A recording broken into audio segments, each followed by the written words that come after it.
Okay.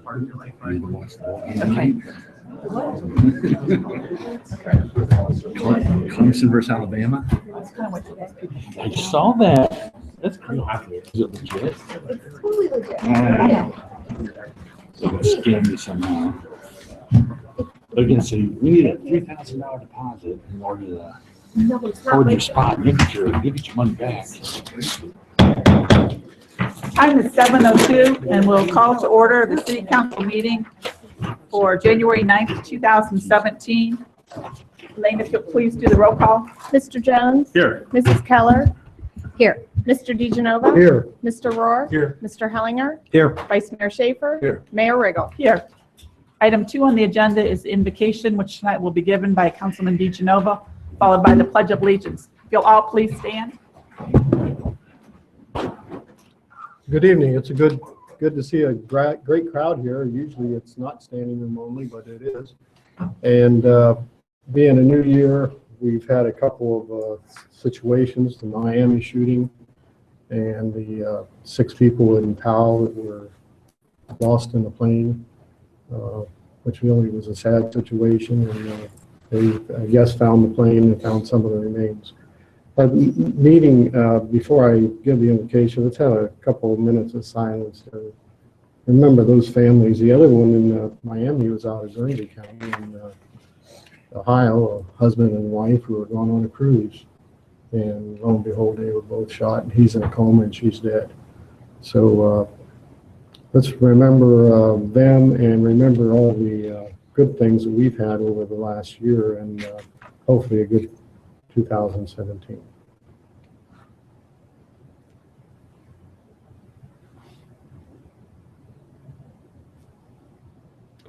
Dear Lord, our Heavenly Father, it's hard to comprehend some of the things that happen in life as we venture through it. But let's remember those individuals and remember their families at this time.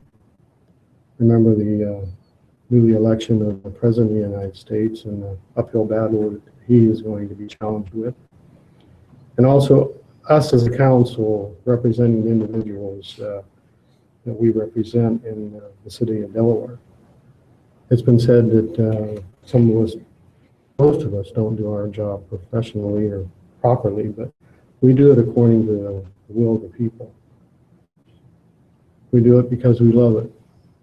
I've done it because I'm starting my 26th year on council. And for people to make comments that we don't do an adequate job, I don't think is fair. We pray, Lord, that you will watch over us, guide us, and protect us in the decisions that we make for our community.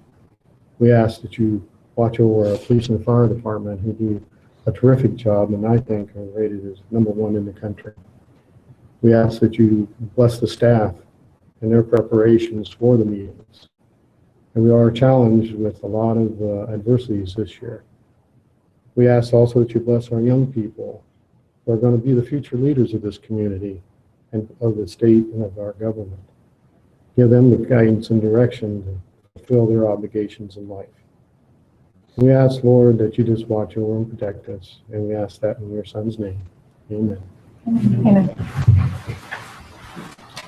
I pledge allegiance to the flag of the United States of America and to the republic for which it stands, one nation, under God, indivisible, with liberty and justice for all.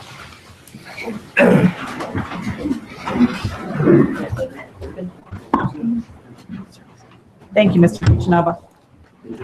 Item 4 on the agenda, the approval of motion summary of budget work session meeting of council held December 12th, 2016, as recorded and transcribed. What is the wish of council? Move for approval as submitted. Second. I have a motion by Mr. DeGenova, second by Mr. Rohr. Roll call, please. Mr. Jones? Yes. Mrs. Keller? Yes. Mr. DeGenova? Yes. Mr. Rohr? Yes. Mr. Hellinger? Yes. Vice Mayor Schaefer? Yes. Mayor Riggle? Yes. And then, Elaine, if you'll please do the other ones. Approval of the motion summary of the regular meeting of council held December 12th, 2016, as recorded and transcribed. Is there a motion? Motion to approve. Second. Motion by Mr. Rohr, second by Mr. Hellinger. Roll call, please. Mr. Jones? Yes. Mrs. Keller? Yes. Mr. DeGenova? Yes. Mr. Rohr? Yes. Mr. Hellinger? Yes. Vice Mayor Schaefer? Yes. Mayor Riggle? Yes. And approval of the motion summary of the year-end meeting of council held December 22nd, 2016, as recorded and transcribed. Is there a motion? Move for approval. Second. Motion by Mr. Schaefer, second by Mr. Hellinger. Roll call, please. Mr. Jones? Yes. Mrs. Keller? Yes. Mr. DeGenova? Yes. Mr. Rohr? Yes. Mr. Hellinger? Yes. Vice Mayor Schaefer? Yes. Mayor Riggle? Yes. Motion carries. And item 6 is, there is no consent agenda. Okay. Item 6 is letters, petitions, and public comments for anything that is not on tonight's agenda. Is there anyone in the audience that would like to come forward on something that's not on the agenda? Okay. If you'll come forward to the microphone, please. And before you'll start, I need you to state your name and your address, please. My name is Cora Dunphy Thompson, and I live at 25 Mason Avenue here in Delaware. Okay.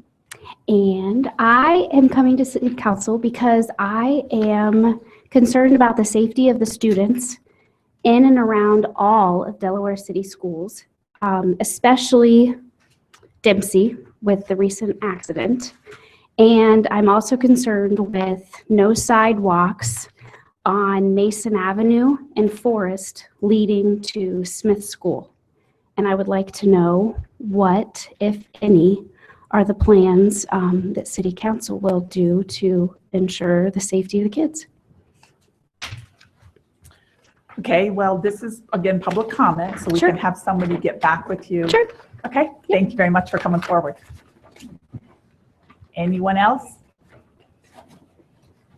Okay. Committee reports. Mr. Jones? Tomorrow there is a sister city meeting. I think it starts at 6 o'clock here. I think I'll follow up report after that. That's it. Okay, thank you. Mrs. Keller? January 18th is the rescheduled planning commission meeting for January because of the holiday at the beginning of the month. It was Okay. Mr. DeGenova? Civil Service Commission met with the two chiefs in the committee. We have a new chairperson, and we're in good standing as far as the list for police and fire in the upcoming year, and the testing will be taken care of. It was a very successful meeting. It lasted usually longer than what we normally had, but Longer than 20 minutes? it was a good 40 minutes. Good 40 minutes, and we got a lot accomplished. And also today I met with the Hayes Memorial Committee, and we chose options of 4 other places, not over across the street for the Hayes Memorial, and we'll be getting back to you on that in a later date. Okay. Mr. Rohr? Nothing tonight, Madam. Mr. Hellinger? The only thing I have is the chief, the community meeting, is that on for tomorrow night? 17th. So it's a week from. A week. Okay. Nope. That's And all what I meeting have. is that? That's the community involvement meeting. Yeah. And that's what. Okay. Thank you. You have nothing? Okay. Item 8, and Elaine, if you'll please read this into the record. Resolution number 17-01, a resolution honoring the life of Dr. Martin Luther King, Jr. And this is a resolution that's normally read at the breakfast that morning. And it's just looking for recognition from council to passing it. Approval. Mhm. Move for the adoption of resolution 1701. Second. A motion by Mr. DeGenova, a second by Mr. Rohr. Roll call, please. Mr. Jones? Yes. Mrs. Keller? yes. Mr. DeGenova? Yes. Mr. Rohr? Yes. Mr. Hellinger? Yes. Vice Mayor Schaefer? Yes. Mayor Riggle? Yes, motion carries. And we're going to skip over number 9 because that's a public hearing for 7:30. And Elaine, if you will read item 10, 16-111, please. Ordinance number 16-111. An ordinance approving a final subdivision plat for Bowtown, Delaware LTD, Old Colony Estates Phase 2, consisting of 55 single-family lots on approximately 14.92 acres zoned R4 with text limitations, medium-density residential district, and located on Wallace Drive, Vernon Avenue, and Pilgrim Circle. Thank you. Ms. Jefflin? Madam Mayor, members of council, this case was presented to you at your December 12th meeting. Your planning commission does recommend unanimous approval. The applicant is here this evening. Should you have any other questions, staff recommends approval, and I'm happy to answer any questions that you might have. Okay, any questions for Ms. Jefflin? Did the applicant want to make any kind of statement or anything? No, you're good? All right. What is the wish of council? I move we suspend the rules regarding ordinance 16-111. Second. I have a motion by Ms. Keller, a second by Mr. Schaefer. Roll call, please. Mr. Jones? Yes. Mrs. Keller? Yes. Mr. DeGenova? Yes. Mr. Rohr? Yes. Mr. Hellinger? Yes. Vice Mayor Schaefer? Yes. Mayor Riggle? Yes. I move for the approval of ordinance 16-111. Second. I have a motion by Mrs. Keller, a second by Mr. Schaefer. Any further discussion? Roll call, please. Mr. Jones? Yes. Mrs. Keller? Yes. Mr. DeGenova? Yes. Mr. Rohr? Yes. Mr. Hellinger? Yes. Vice Mayor Schaefer? Yes. Mayor Riggle? Yes, motion carries. And Elaine, if you'll please read number 11, which is ordinance 16-112. Ordinance number 16-112. An ordinance approving a preliminary development plan for TNR properties for Willowbrook West consisting of 96 single-family attached units on approximately 15.18 acres zoned R6 PUD, multifamily residential district with a planned unit overlay district, located on the west side of South Houck Road, just north of Arthur Place. Thank you. Ms. Jefflin? Can we do 12 too? Do we do 12 too? Sure. Sorry. We're doing both together? Yeah. Okay. And ordinance number 16-113.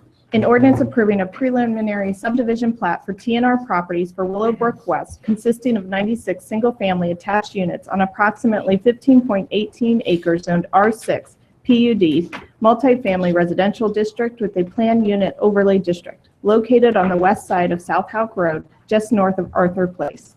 Thank you. Madam Mayor, members of council, this was presented at your December 12th meeting as well. The applicants are in attendance for any additional questions you might have, but your planning commission and staff do recommend approval of these actions at this time. And I'm happy to answer any questions that you might have. Any questions for Ms. Jefflin? Would the applicant like to come forward?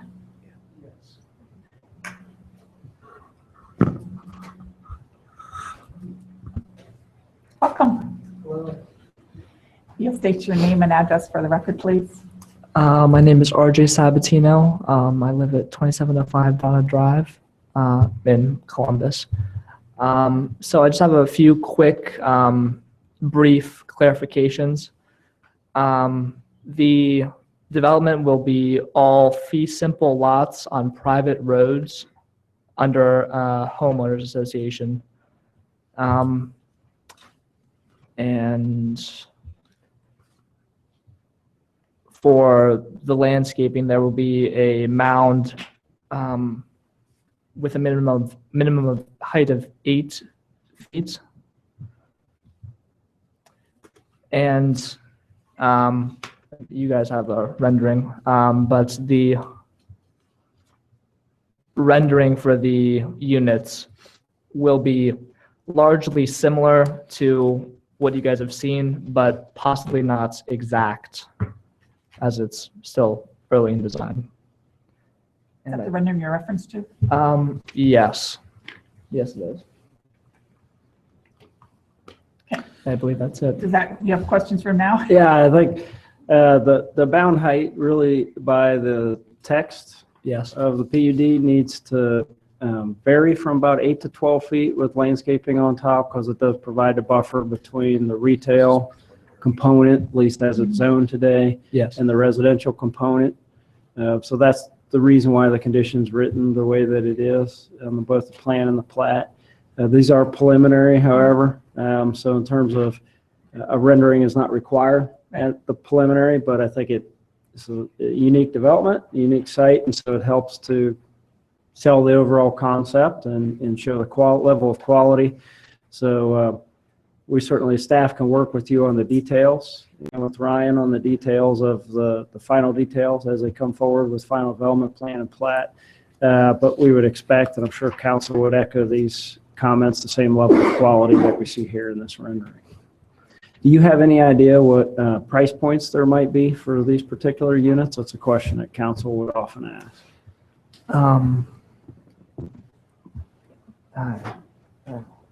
I have the builder here with me who can go into that. My name is Jim Owen. I'm with Bright Homes, 7077 Santa Marta Place in Westerville. Price range we're going to be approximately right around $215 for the product that we're presenting.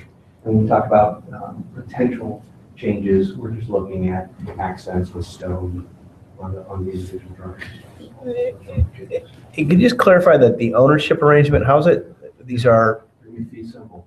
owner occupied, Owner occupied. but what's common is the, They're going to have a common lot line, so it's going to act and look like their own lot. So it'll be separated from the building itself, so each other own lot. but the infrastructure is private, The infrastructure is going to be private. Correct. like roads and, We've talked about these units before a little bit in the city. We don't have really anything quite like this, but we've talked about this as a unit type that's coming throughout the country and certainly here in Central Ohio. You've heard me describe these as more landominiums, if you will.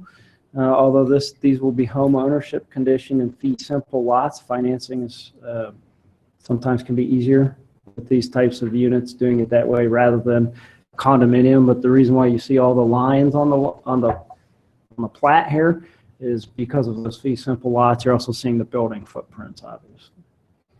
So we're going to see more of these, in my opinion, coming to our community as well. But the streets will be built to our specifications for our fire department Correct. and what we need. And Correct. So all Okay. the service departments have evaluated the plan for their needs. All the roads would be built to public standards, but would be private.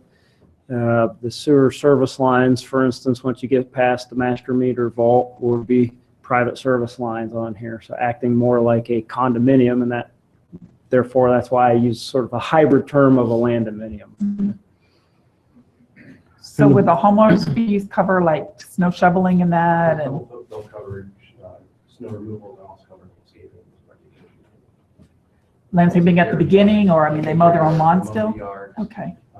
We haven't finalized it yet. We'll probably have the customer take care of flowers and mulch beds outside. But the mowing will be done as part of the home association. Okay. Are there any conditions under the preliminary, Dave?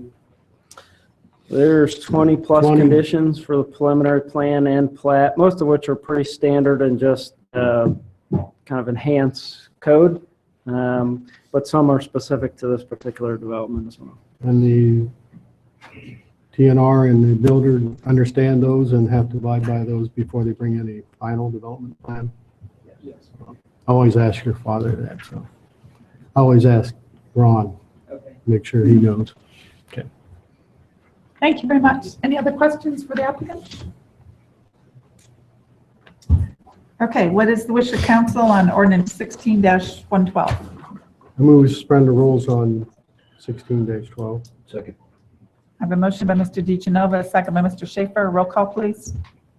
Mr. Jones? Yes. Mrs. Keller? Yes. Mr. DeGenova? Yes. Mr. Rohr? Yes. Mr. Hellinger? Yes. Vice Mayor Schaefer? Yes. Mayor Riggle? Yes. I move for the adoption of 16-112 as submitted. Second. Motion by Mr. DeGenova, second by Mr. Schaefer. Any further discussion? Roll call, please. Mr. Jones? Yes. Mrs. Keller? Yes. Mr. DeGenova? Mr. Rohr? Yes. Mr. Hellinger? Yes. Vice Mayor Schaefer? Yes. Mayor Riggle? Yes. Motion carries. And 113. I move we suspend the rules requiring 3 readings on 16-113. Second. I have a motion by Mr. DeGenova, a second by Mr. Schaefer. Roll call, please. Mr. Jones? Yes. Mrs. Keller? Yes. Mr. DeGenova? Yes. Mr. Rohr? Yes. Mr. Hellinger? Yes. Vice Mayor Schaefer? Yes. Mayor Riggle? Yes. I move for the adoption of 16113 as submitted. Second. Motion by Mr. DeGenova, second by Mr. Schaefer. Any further discussion? Roll call, please. Mr. Jones? Yes. Mrs. Keller? Yes. Mr. DeGenova? Yes. Mr. Rohr? Yes. Mr. Hellinger? Yes. Vice Mayor Schaefer? Yes. Mayor Riggle? Yes, motion carries. Good luck, guys. Okay, item 13. Darren, if you'll please read this into the record. Absolutely. Ordinance number 17-01, an ordinance moving the city clerk from part-time to full-time status and declaring an emergency. Emergency clause. This ordinance is declared to be an emergency measure necessary for the immediate preservation of the public peace, property, health, safety, and welfare of the city. The emergency clause is required to enact the change effective January 9th, 2017, which will allow the clerk to begin full-time status. Therefore, this ordinance shall be in full force and effect immediately upon its passage. Thank you. I'll also add extra credit that this change was included in the city's budget that has already passed. So although it has an emergency clause, we've already gone through with the budget process and considered that change as well.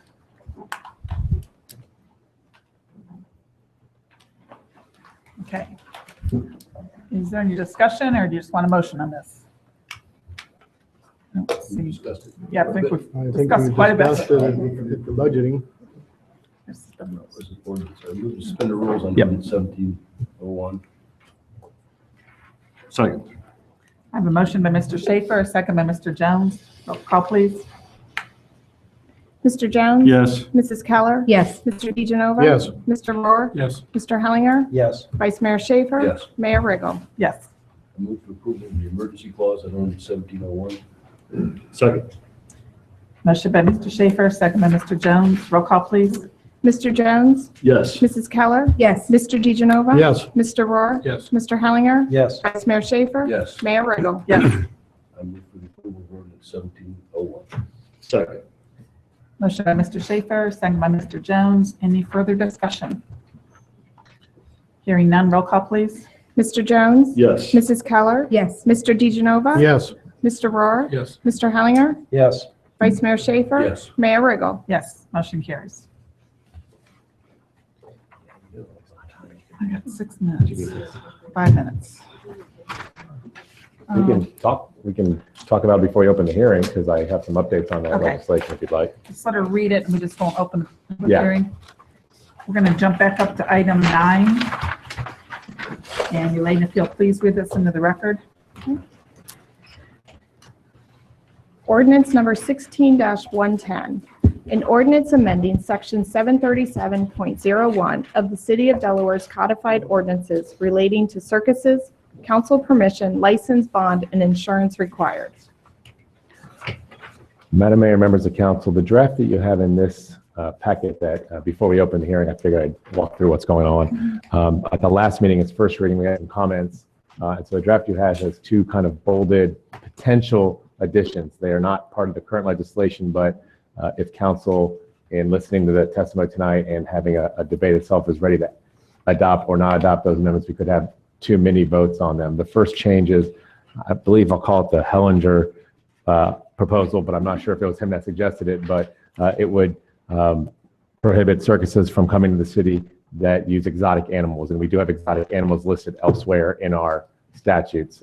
So that would be a major policy change, but I wrote it up if council wants to adopt that or put that in there. So it'd be helpful to me to, at the end of the hearing, if council can give some guidance on that. The second change is we got some feedback from both council and members of the public that our language in the initial draft that says mistreating animals as a potential reason for turning down the permit was a little vague, and that we're sure that provided enough meat for council to hang their hat on. So I got a little information about this organization called APHIS, which is under the United States Department of Agriculture, and APHIS is the entity that regulates circuses. So if council is inclined, we could take out the or mistreats animals and build in I built in just a number citation system on this many citations in the past number of years for what's called a non-critical citation or this many critical citations. Those numbers I picked were essentially just throwing what numbers at the dartboard, so those could be changed, but that is an approach that would narrow down what we mean by mistreating animals on this inspection. So I'd be happy to answer any questions. It looks like I've done my job and we're about 1 minute away from the hearing, but I figured we could lay the groundwork there before we allow folks to testify. I will say one more thing. Since our last meeting, Tom and I had a conversation with the Delaware County Health District, and they have regulations about animals as well. Not sure how much they apply here, but they did agree to send representatives here tonight, and we can hear them talk about how they regulate wild and exotic animals as well. So they're here and happy to testify to give you more information. Well, I show that I have 3 minutes, so maybe we could let them come first. Yeah, let's do that because they're just here to help provide Who's the information. representative here for the Health Department? Come on down.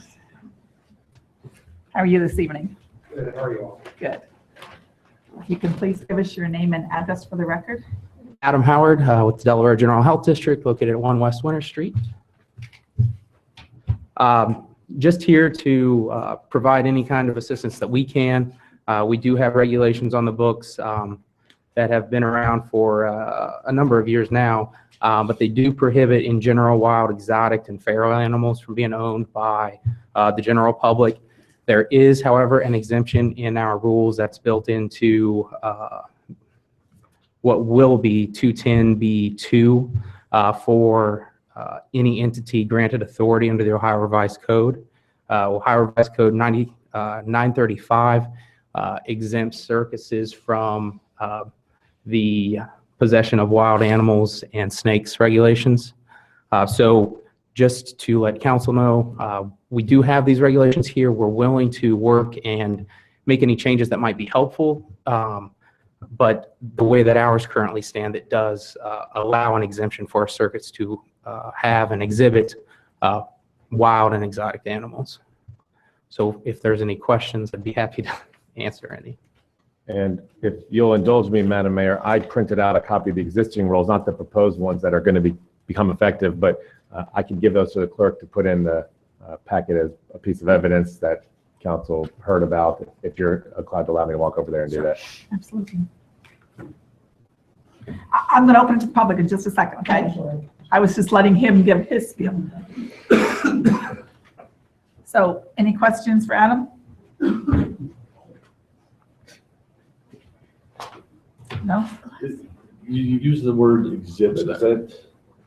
Is there a definition like an exhibit? Like does exhibit mean in a cage to look at, or does it mean exhibit in that case is a bear riding a tricycle?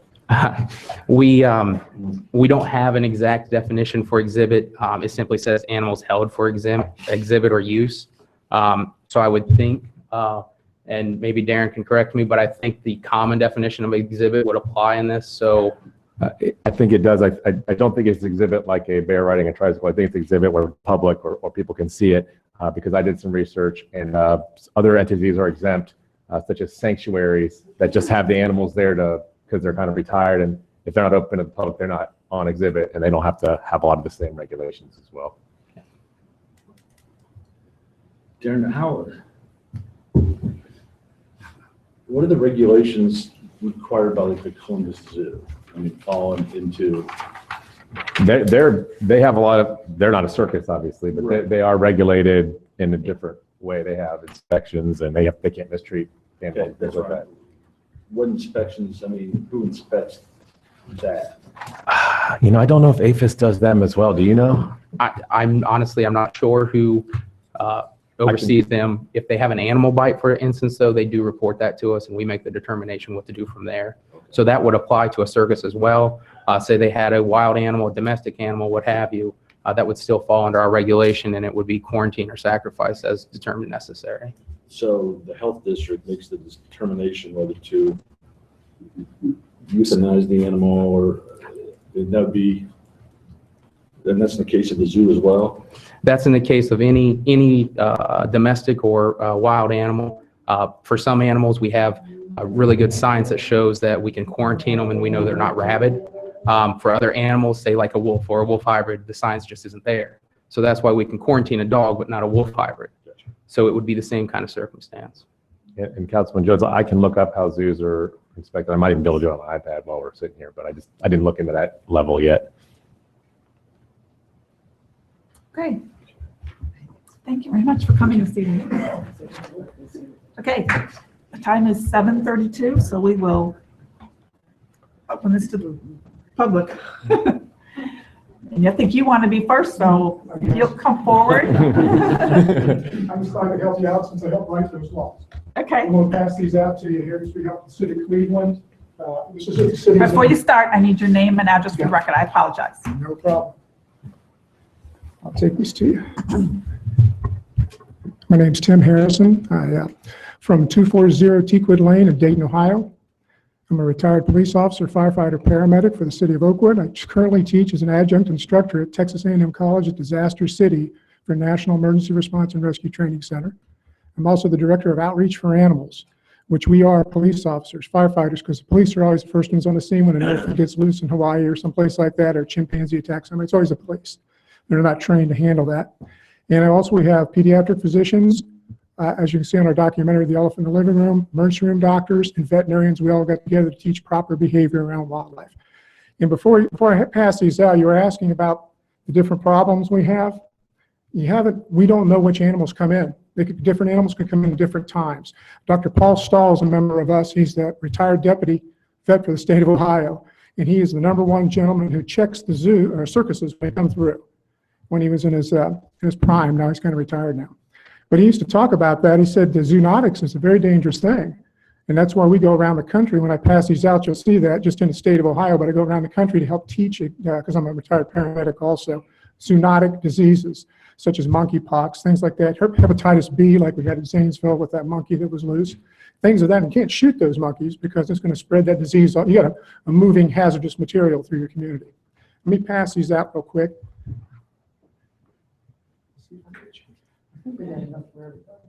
And if you could make sure to give one to the clerk, because she has the official record. Okay, I really appreciate that. I might only have 9 there. Yeah, I am from the state of Ohio, and the package you're going to get, I'm giving you right now,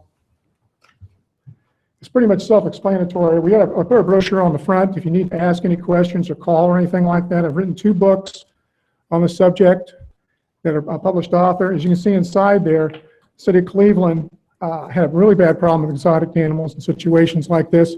Also, zoos coming in with their exotic animals and then selling them to the general public. If you get on our website, Outreach for Animals, you'll actually see the undercover footage we had on Inside Edition and a couple other shows, which actually shows the exotic animal auctions in the state of Ohio years ago. But hang on to that. The front is City of Cleveland. We go through that. Second, just any information on here, just telling you about the different cities we helped out here in the state of Ohio, Dayton, Wilmington, there's a bunch. EMS, I do all these Midwest Conference. I'm one of the keynote speakers for the Midwest Conference. I put this on here too because statistics don't mean anything right now because you can't follow them. Dr. Roger Polka, who is in the documentary The Elephant in the Living Room, which I'm involved with, he said it perfectly. He showed me these. These are 2 autopsy reports. As you can read the first autopsy report, this happened in Cleveland, where a boy was attacked by a trained wrestling bear. And he was taking care of it for the subject, and he was mauled and partially eaten. But if you look at that autopsy report, you don't see anything in there except cause of death, accident at work. How do you follow statistics like that when you have attacks? And that's why these coroners that you see on here now working with us now on national laws. And that's another one with the other coroners report. Real quick. Hope, Maine was my last situation I was involved with. This was very sad, ladies and gentlemen. This gentleman was Jim Larita. He's a retired veterinarian. He used to be, as you can see on there, he used to be an elephant trainer for the Carson Barnes Circus. Both his brother and he, they started to decide to do a nonprofit elephant rescue in Hope, Maine, of all places. So as you'll see on here, talks about he was killed by his elephants. Follow up on that, there was my planning commission report that I sent to them months before this incident happened, telling them, do not allow these elephants to come. Elephants don't forget, ladies and gentlemen. If you're a trainer of an elephant, and if you abuse that elephant for a period of time, please read the story and look it up. I tell you, don't believe a word I'm telling you, just look it up. You can find out it's worse than what I'm saying. And look at the letter that I sent them. Somebody pulled it out from the commission and put my planning report on the front page of their newspaper the very next day after he was killed. So they want to know why this guy knew this was happening. And we talked about the documentary, The Elephant in the Living Room. The Zanesville Massacre, which I happened to have to show up on down there in Zanesville, Ohio.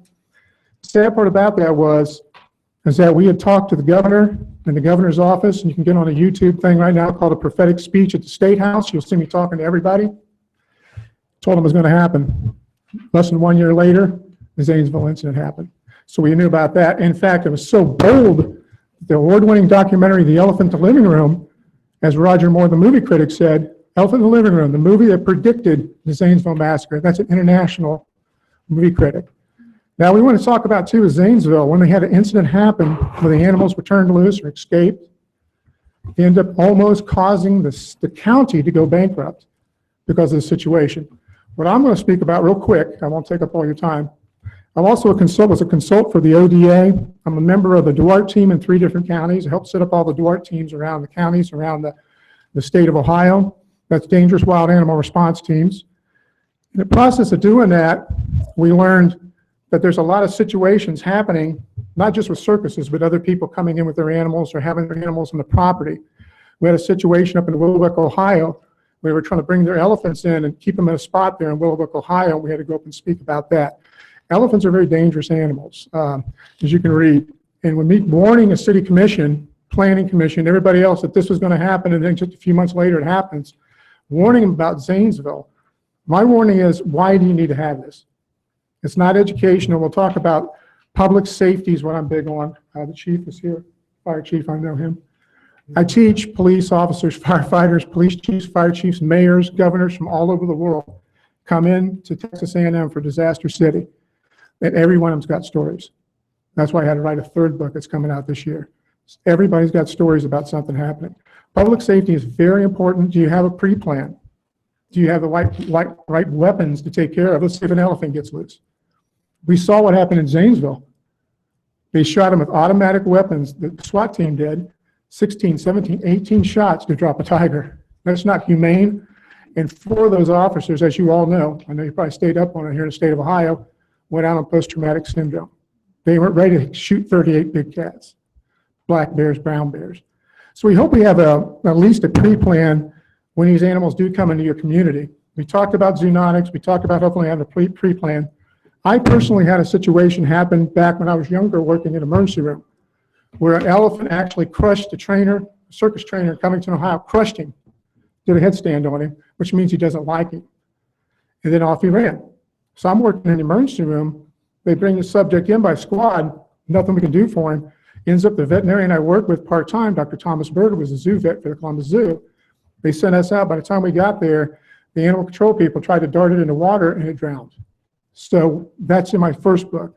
That was my first initial response to elephant situation.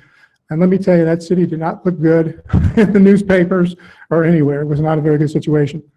And then we talked about Hope, Maine, and what happened in Hawaii was a perfect example. Remember years ago, that elephant got loose in Hawaii, just killed his trainer in front of all the kids. It's very educational. All the kids got out, started destroying the city down in Honolulu. They had to run into, the police officers who I spoke with, had to run into a firearms dealership, get a special .50 caliber to go out, and they didn't even drop it. The first time, we all remember, they didn't even drop the elephant. So are we all ready for this?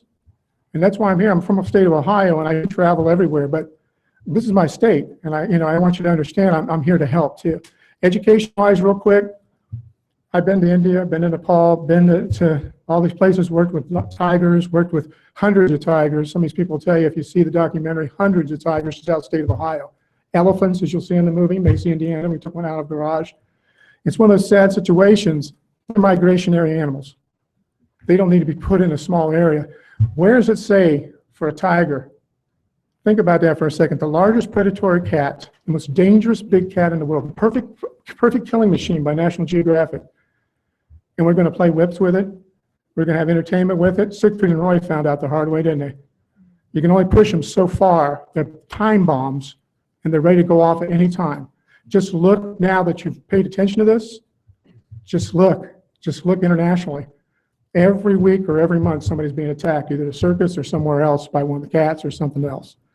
I'll be done here in just a second. I don't want to take your time up. But I want you to think about that for a second. These are solitary animals. A lot of tigers are. They're not forced to be put together with other animals or be pushed together and be in big crowds. It's going to make them upset. I got 43 years of experience dealing with these animals.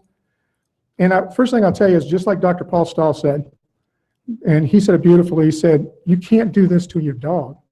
Put him in a small cage, travel around the United States with him, bring him out for short periods of time, make him do tricks, aim something at him to make him mad at you, to make noises. Ah! That's not education, ladies and gentlemen. Besides that, I had circus people come to me before and say, well, you can do that with a dog. You can travel around in a crate with your dog. I said, but you can take your dog out on a leash. You can take him to the park and run. He's going to be in that small cage for 6 months at a time. And that just breaks an animal's spirit. It's just not the right thing to do. And I want to also say real quick, I want to take up all your time because I know other people want to talk. Please check out the auctions on our website. It's going to stun you, as it did when I went to the World Wildlife Summit in Costa Rica. They had me as keynote speaker with Jane Goodall. I was the keynote speaker of all things, showing those undercover videos, selling these animals. It was amazing what was going on in our state. Are the police ready? Are the firefighters ready? If something does go bad, roll the dice. It's going to just tell them, just roll the dice. And I want you to start thinking about something we just don't have in the United States right now. We're trying to get it back a little bit. This little thing, in fact, I was just on the Bill Cunningham show, on a radio show, and I said, I'm going to say something very vulgar on the radio. I'm going to use the term common sense. Do we really need this? We've got footage of people leaving circuses asking them, hey, what's a Siberian tiger? Well, I don't know, but man, they made that tiger jump through that fiery hoop. Is there any educational quality to that? Absolutely not. And when somebody gets attacked in front of these children, that takes you back 20 years in that sense. So times are changing, and I want you to think, hold on to this package. If you have any questions about some of the stuff you're talking about with the AZA zoos and everything else, if you start checking out, I was the speaker at the USDA for their keynote speaker at Kansas City, where we wrote some of the laws that were written for this. I would rather just see, yeah, bring a circus. Just like we talked about in Willowbrook, Ohio. Bring a circus, just like we did in Las Vegas. Bring a circus. Just don't be cruel to animals. If you have to have a hook, if you have to have electroshock, you have to have any of these things, that animal doesn't want to be there. Let's think about it just in common sense, and let's think about our public safety department. If it has to go down, they are going to be the first ones on the scene. And all I can tell you is it's not their fault they're here, but it's our fault we don't do something about it. And I appreciate your time. Thank you very much. Does anybody have any questions for him before he left? Yes. No? Okay, thank you. Okay, who wants to speak next? Anyone else?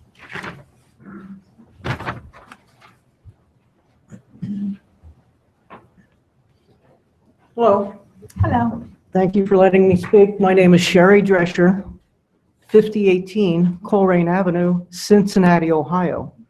I'll be briefer than my friend Tim Harrison. I'm a 35-year police officer. I am retired. I have a very unusual hobby. I track some circuses. I've been an animal rescuer for a long time. I became involved in circuses when I started to see some very disturbing things. And in 2015, I tracked a small circus that has come through these parts. Its sister circus has, the Kelly Miller Circus, for approximately 10 dates throughout Ohio. And I will be brief. What I saw shocked me. I didn't think it could be legal. Many of the things were. Some things weren't legal. But USDA APHIS inspectors are overworked, underpaid, and few and far between. And they don't always have things scheduled that go the same routes of the circuses, so they respond many times to complaints. But there can be a lag time of months, perhaps, until the complaint is viably investigated.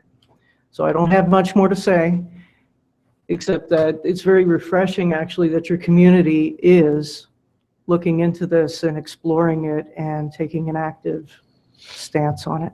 Thank you. Thank you very much, Sherry. Who would like to speak next? Sandy?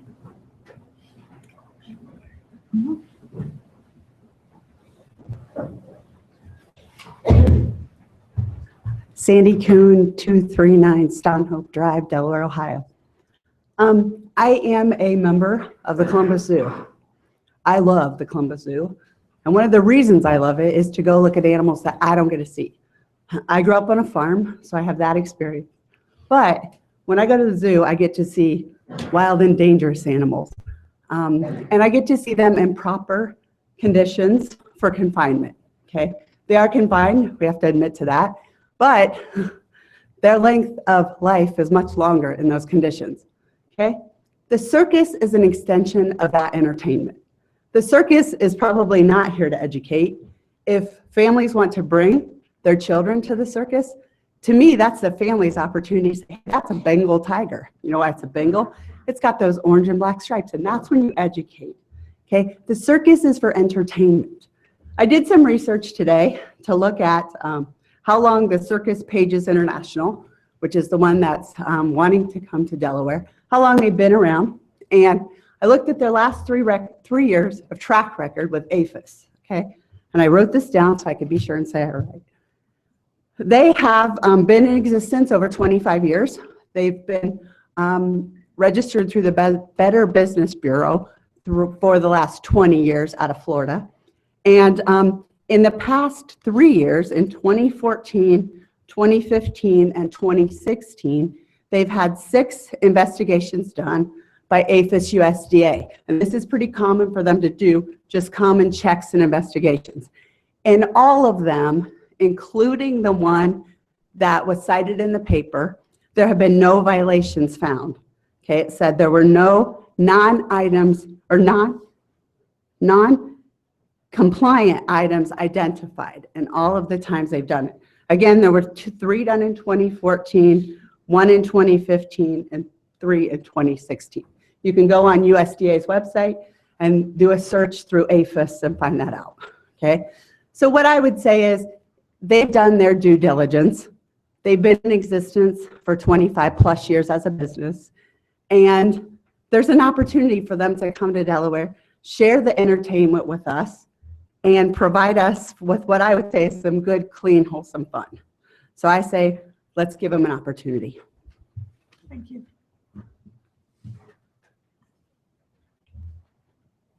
I think you went next.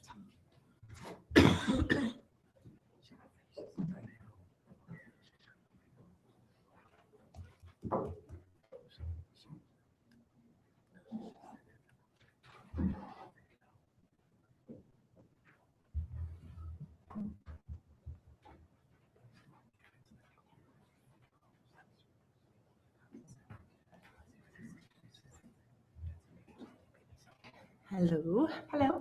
I am Shelley Emmons from 277 Pinecrest Drive.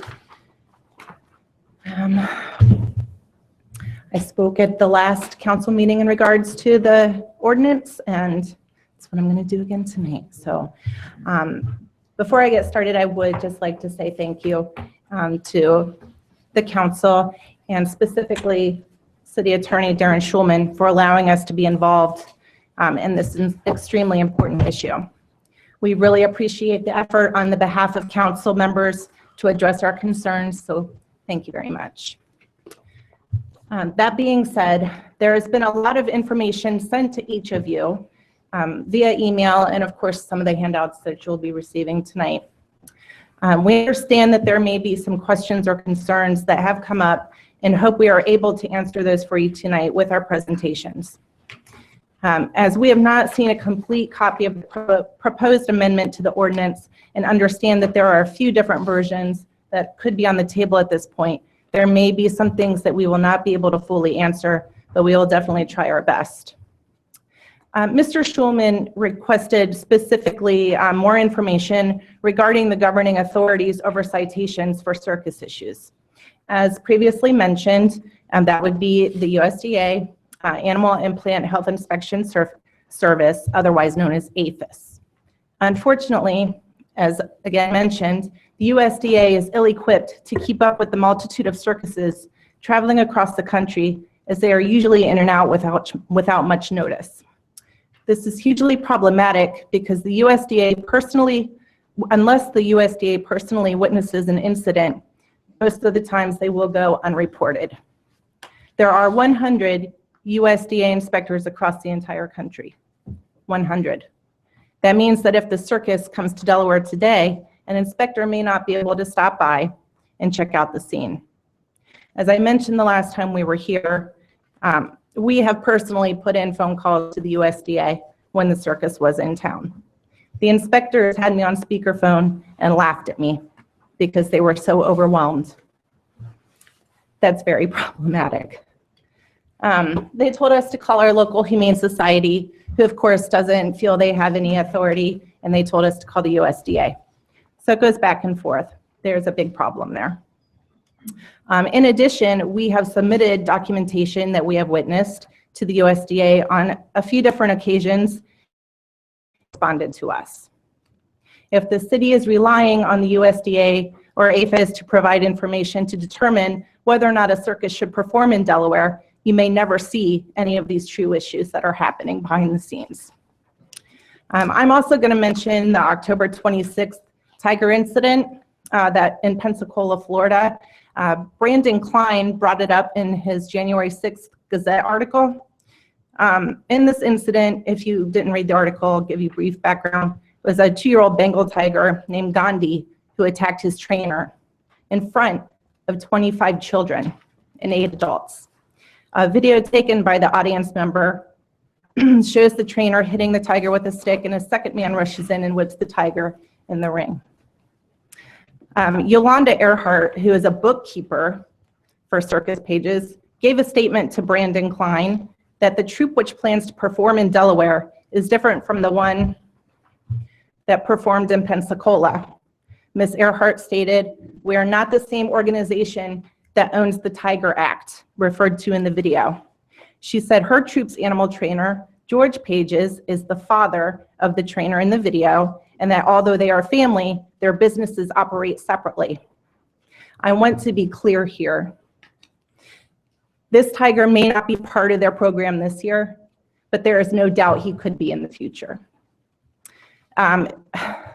If you're looking to ban a circus based on the mistreatment of animals, the verbiage must include and extend to exhibitors, employees, agents, owners, etc., because circus animals are routinely shared between circuses across the country. This goes for all of the animals. Elephants, tigers, they're shared. On to the insurance portion. I'm going to try to keep this short because I know your time is valuable. The original proposed amendment that we were sent was suggested that the public liability insurance requirements be moved to $1 million. I work for a local... All those sections are the same. We haven't changed anything there. Okay. So I work for a local nonprofit here in town, which rents space as a part of revenue. We also require someone to acquire a $1 million liability insurance if they have 40 or more people in our building. If we are not looking at a total ban of circuses with performing animals, I believe it is imperative that you move the insurance requirements to a higher amount. If an animal goes rogue and tears into a crowd filled with small children and their parents, is $1 million enough to cover loss of life or limb? Barring a circus based on the mistreatment of animals is very subjective and open into interpretation. What we feel constitutes mistreatment of animals may be very different than what the general public or even members of council may believe is mistreatment. I've given you folders that are filled with in-depth information that will explain what we feel is mistreatment, and it also gets into public health and safety issues and provides information on the difficulties of enforcement at both local and federal levels. We realize that there is a ton of information to go through and that this ordinance may not come to fruition tonight, but we would rather you be well informed and equipped with all the information that you need to make a decision rather than make one tonight if you are unsure. I respectfully ask again that the City of Delaware step up and join the number of cities who have placed partial or full bans on circuses who utilize performing animals. There are 18 non-animal circuses currently in circuit. We could have one of them come here to provide a family-friendly, compassionate show where no being has to suffer for the sake of human entertainment. Please ban all circuses who utilize performing animals from coming to Delaware. Thank you. Thanks, Shelley. Yes, ma'am.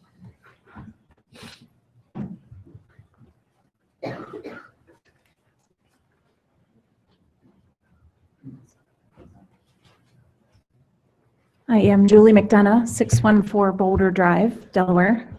I can't say it much better than my dear friend Shelley and all the others that have spoken tonight on both sides of the conversation. And thank you to Darren and everyone for having us back. I also attended the last meeting where this was visited, and we appreciate you revisiting it. And because I'm nervous, I'm going to read most of my statements, so I apologize. But I wanted to follow up just from my personal aspect. I'm a public educator in Delaware County at Olentangy Schools. For the last 15 years, I've been an animal advocate for most of my adult life.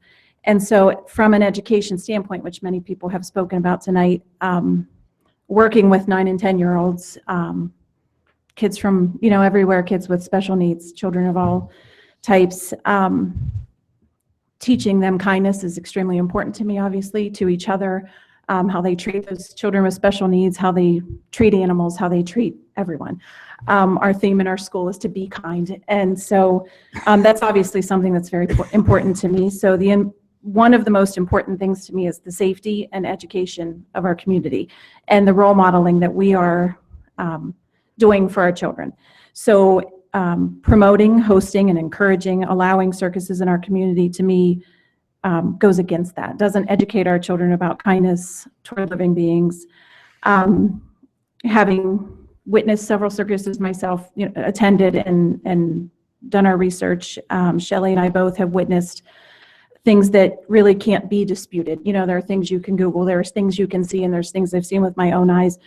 So those things that can't be, disputed are that circuses do mistreat, imprison, deprive animals of their natural needs, and therefore those animals are under great stress and could, as Tim said, do escape and cause great harm. And so the safety of our children and our community is what's most important to me, but also the treatment of these animals. So we'd like to, continue asking you to consider a complete ban. I know some of the language and the possible things on the table is the word non-exotic, which I think would be a huge, wonderful step. However, I've witnessed things with my own eyes of treatment of horses and dogs and other animals that would still be able to be brought into our city if that were how things came out in the end. And then as far as the violations, like people have spoken about, there's not enough manpower to keep those things, to get those things properly done. So that worries me as well. So in my opinion, a full ban would be the best possible way for us to protect the community and keep these things from happening in our communities. Thank you. Madam Mayor, I have a quick question. Yes. I was going to show this before, but you mentioned 18 cities. Is that something you can forward to us, the cities? It's actually in the paperwork. Okay, we'll just, perfect. There's a list of all the partial. Thank you. Sir, if you'd like to come forward?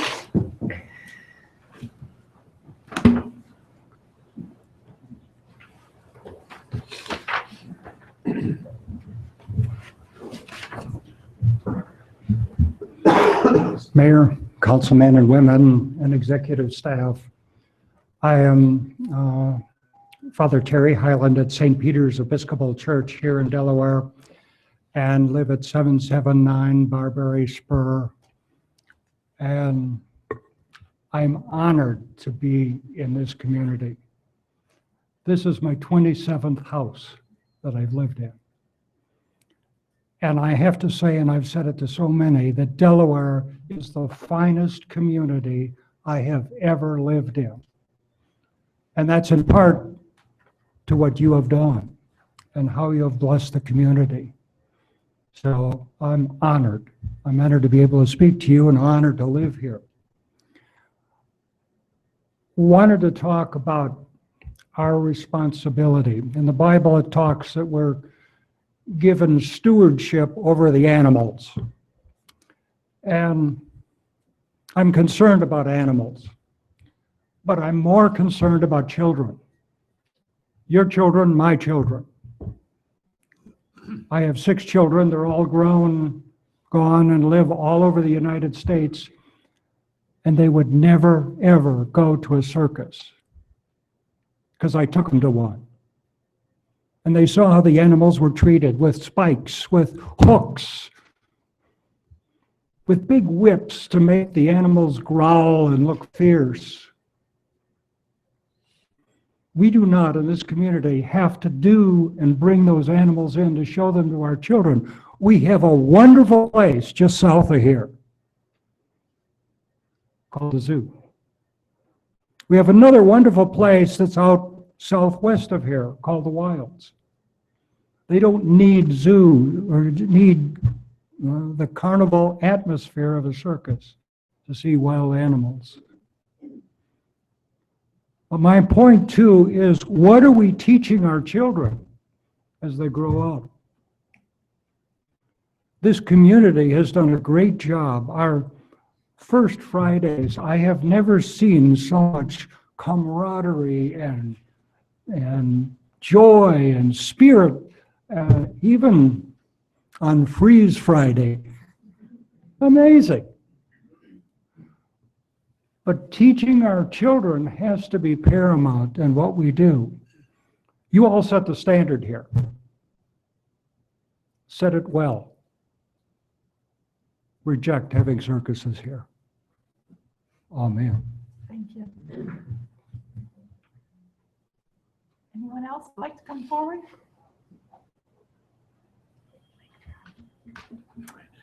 All right, I'll close the public hearing.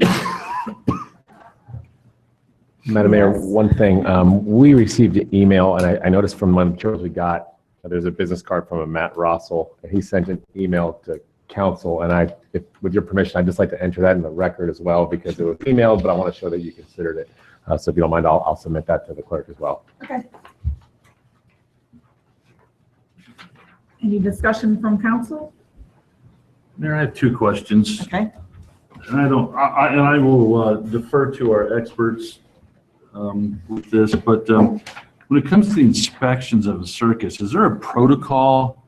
Is there a list? Tim, I guess you probably know more than anybody else. Is there, what are they looking for? I mean, is it something they have to, when they inspect this, is it something that you don't get the citation unless you see it? Or is there like a checklist of things they have to do and look for? That's a very good question. Tim, can you come back to the microphone, because this is all recorded? Thank you. I'm sorry. It's I okay. feel like I'm home. Sorry. I've been traveling around a lot. Yeah, that's a very good question. With Dr. Stahl, when I used to help him go to the circuses, come to Shriners Circus and stuff there in Dayton and the Cincinnati area, is that they would go in and he'd have a checklist he had to look at where they clean, or the paws, especially with the elephants. You can tell an elephant if it's in bad condition by their feet. The one we had over in Macy, Indiana, standing in its own poo for 3 years. So it still has a stain. If you go to the Akron Zoo, you'll still see it. And that's a circus elephant. It was retiring there for a while before it was taken back on the road. So you'll see the stain still on it. It was Twiggy. Just look it up. Twiggy is the elephant's name. So yes, there's a series of things that check off. They never touch the animals. That's the thing, because you can't touch a tiger. You're not going to dart them because that's an invasive procedure. Then you have to put them down. Hopefully they have an allergic reaction to the medication you're given, so you can't dart them. You just have a quick look, make sure that there's no ribs sticking out, the animal's not overly stressed at times. But Dr. Stahl, he used to check off, when I was with him, if an animal continually growled and hissed with a cat. The elephants swaying their head back and forth, and we all seen that. Every elephant at the circus does this because that's a sign of stress. And he would check that off.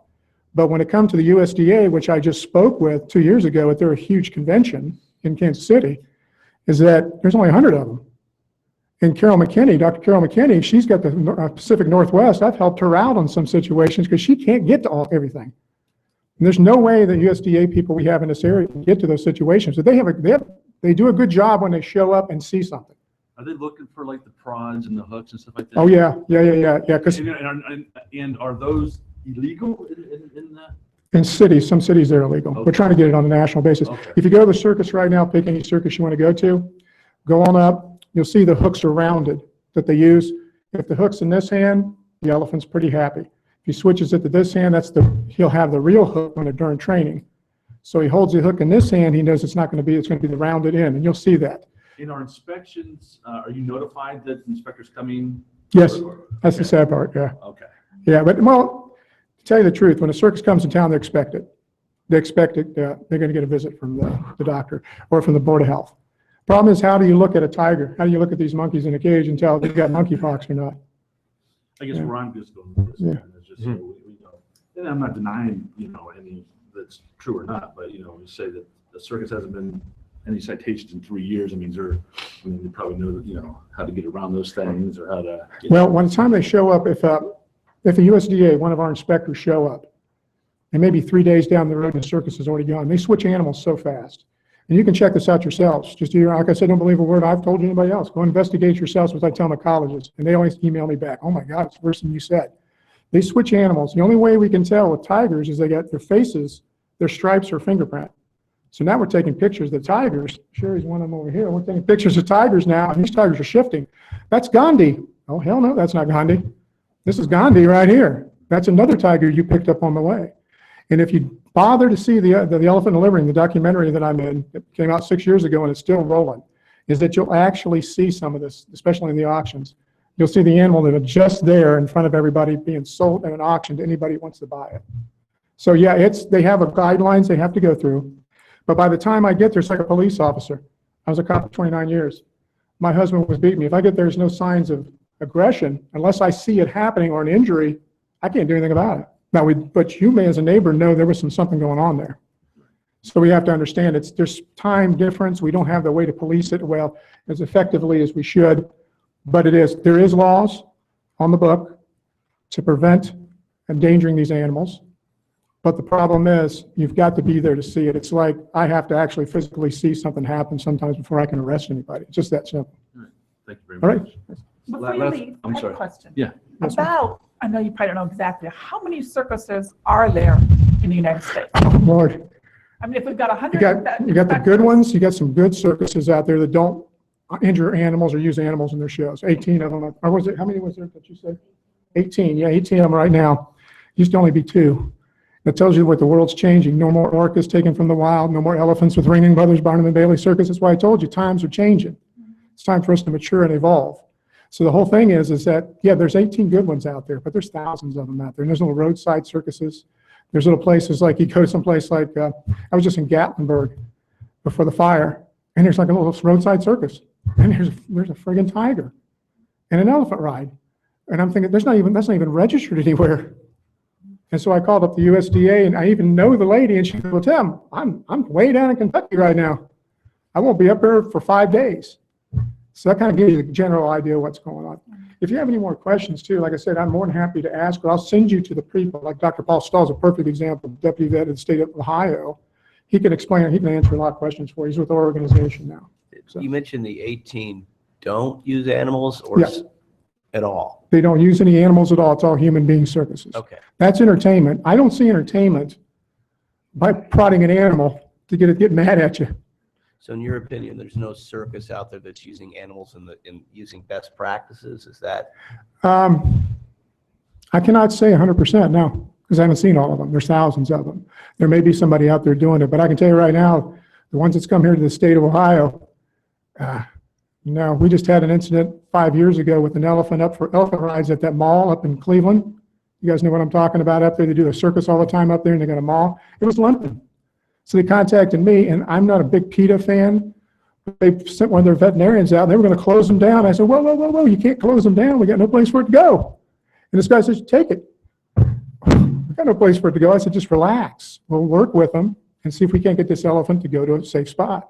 As you'll read about those 2 elephants in Hope, Maine, the Tennessee rescue place, the elephant rescue place in Tennessee, which is A+, one of those elephants, but the Larita brothers, who are elephant trainers from the circus that gave them to them, wanted them to make more money off of them as a nonprofit, and they paid the price. He was stomped to death. And don't let anybody ever tell you that elephants don't know where their feet are at. And you hear the head detective there. I argued with him, as you'll read in the paper. It's ridiculous. Argued with him. Those animals know where their feet at all times. They're gentle. And that's why when I was debating a circus in Los Angeles, I said, first of all, ladies and gentlemen, I said, first you're telling everybody these elephants aren't gentle with their feet? Your circus, you lay down on the ground and the elephant stands on your chest and stands on your head. So you tell me he don't know where you at? They know exactly. I was working elephants in Africa and India. They know exactly where they're putting their feet. They're very intelligent animals, and they don't forget. That's not a lie. They will remember you, and that's what happened to Dr. Larita in Hope, Maine. They had their opportunity, and they stomped him to death. So that's, but if you ever need anything, I'm willing to help. I'm first law enforcement all the way. And I worry about my brothers and sisters in public safety. Yeah, one quick question. Dan, I don't expect you to know this off the top of your head, but, so just follow me with this. With you. So regarding the liability insurance, so the circus is required to say that it's $1 million. Yep. So they're there at the fairgrounds and they're doing their thing. And I'm assuming the lighting in the fairgrounds is, the Delaware County Fair's lighting and a light bulb pops. You've seen that. And then the animal freaks out and what happens? Is that now our liability, or does that fall under their liability insurance? Or does it come back on us and say, oh, well, yeah, if your light bulb had popped, our animals would have went crazy and run into the streets? I can give you a flippant yet true answer. So if someone got hurt in that situation, they're probably suing everybody they can, because you're going to just sue everyone and see what sticks. As your city attorney, I would argue that that's not our responsibility because it's not our facility, it's not our light bulb. But with that said, we'd still be most likely named as a defendant, and that's where the naming us as an insured is. That insurance company should cover us. Am I right with that, Jackie? If they name us as insured, so that should help protect us.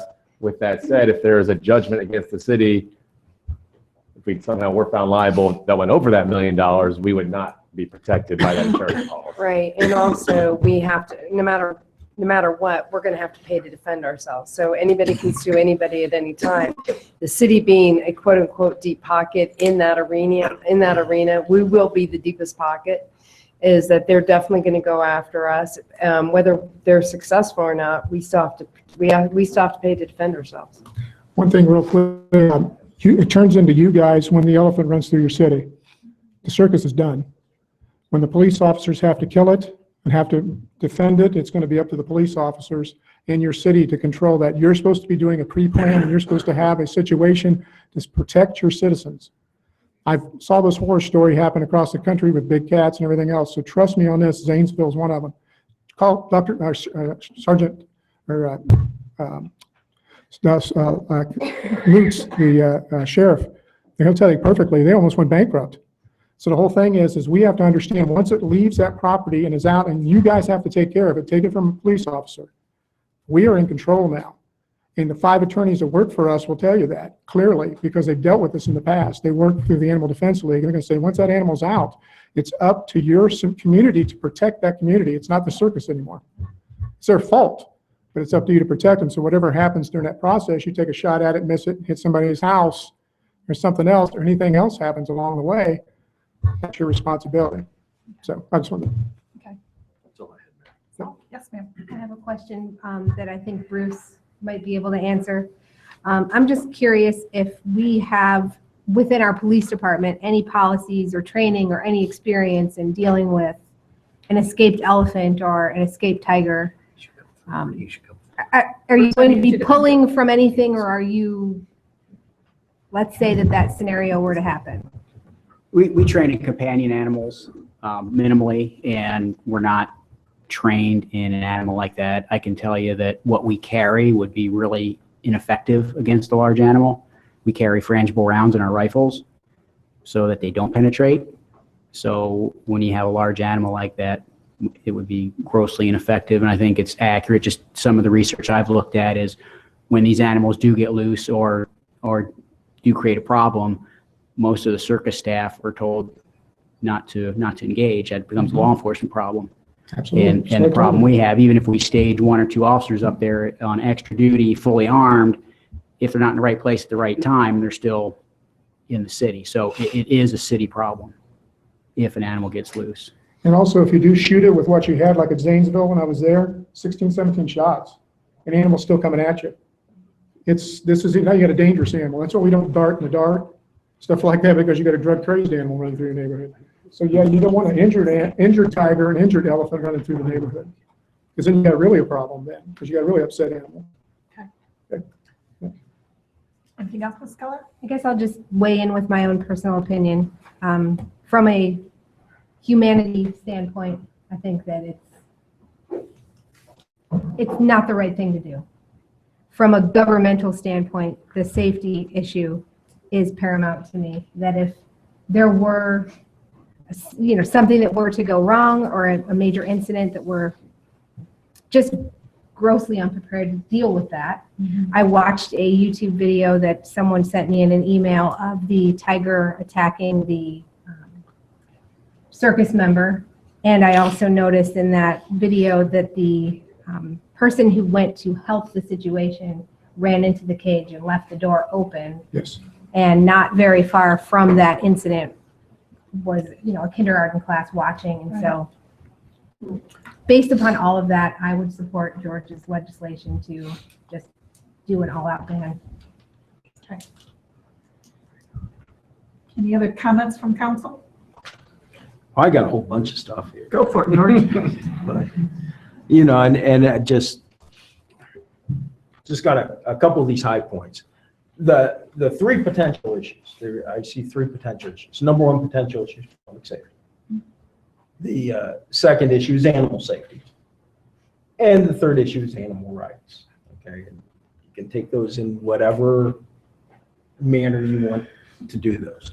The whole idea with the USDA and the APHIS, and again, as it's been stated, they can't be there. And not only that, like every government regulation or any regulation anywhere, it sets minimum standards. It doesn't set best practices, good practice. It sets minimum standards. Any animal, especially wild animal, exotic animal, lion, tiger, bear, for them to be able to do a trick, the trainer has to show dominance over that animal. Well, how do you show dominance over a big bear? Well, they're not scared of you or me. So, I mean, that's where you these animals just start getting a little crazy and stressed out over time. If we knew that XYZ Circus was the only circus that was ever going to come to our town, and that they didn't lease their animals, they didn't trade animals, and we knew all their people and they didn't change personnel, then we can make a decision just based on that one entity. But we don't know. It could be Carson and Barnes, it could be Kelly Miller, it could be Circus Pages, it could be any of these groups. We have no knowledge outside of what the APHIS reports are.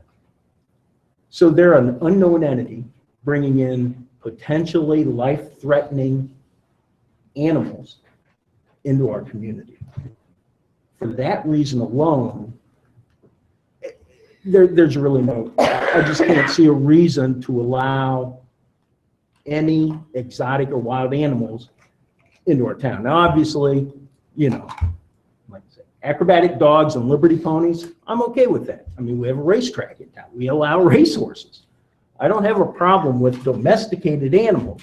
Again, they have to show that they're taking care of that livestock in a way that is suitable so that those animals are not abused. But, I mean, if somebody wants to go see lions and tigers and bear, 13 miles, 17 minutes, you can be at the Columbus Zoo. And yes, and their accreditation, they're one of 232 AZA accredited facilities around the world. They have that higher standard of care for their animals, things that we have no idea what Joe and Bob's Circus is coming to town. And just, I'll leave it at that. I just think it's too much of an unknown quantity. I don't see a benefit. I see a whole lot of risk. I just don't see any real benefits accruing where there's value in allowing circuses to come into our town with any type of wild or exotic animals. I mean, I've been to the circus 3 times in the last 3 years, all Cirque du Soleil. Hey, that's great. Not an animal in sight. And it's a darn sight, given its personal preference, it's a darn sight better show than anything I'm going to go see at the fairgrounds. So I'll leave it at that. Okay. Any comments, Mr. Schaefer? Okay. Mr. DeGenova, do you have anything? Yeah, I'm totally against animals and circuses and the behavior of the animals and exotic animals like the lions and the tigers. I don't think that's proper now. Unlike George and some of the others, the zoo, I go there, I take my kids, grandkids there. They love it. None of them ever wanted to go to a circus, so I don't think Delaware needs a circus. I thought we voted on it last year to dispose of them, but I guess not. Well, we voted last year because they They didn't didn't get do the permit permit and in all time. that, yeah. This year And they're that- doing it the right way. but- Yeah, that's Okay. not the way I would do it. Are there no other municipalities in Ohio that regulate circuses or ban animals at this The point? one Willowick, when I was up there, they had voted, their city council voted that you could come, you can bring the circus, but you can't bring the dangerous animals. Anything you have to hook, electroshock, or shoot.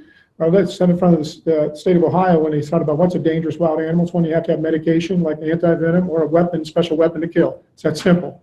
So they voted that The way. state of Ohio bans electric rods. Yeah. And also too, the one thing is too, you'll be the first group that actually, here in the state of Ohio, that'll actually ban those wild and exotic animals from coming into your community, totally. So that's a big plus right there, something to look at. Okay. So process-wise, Yes. you know, you have a draft, the original draft, and then this draft has the two potential changes. And from what I'm hearing, it sounds like there might be some sentiment to go with the banning the wild and exotic animals. What would be helpful to me is if you wanted to have a vote on that amendment, not the ultimate legislation, but then I can incorporate that in and give you a clean draft to vote on at the next meeting, or if you needed to have more consideration.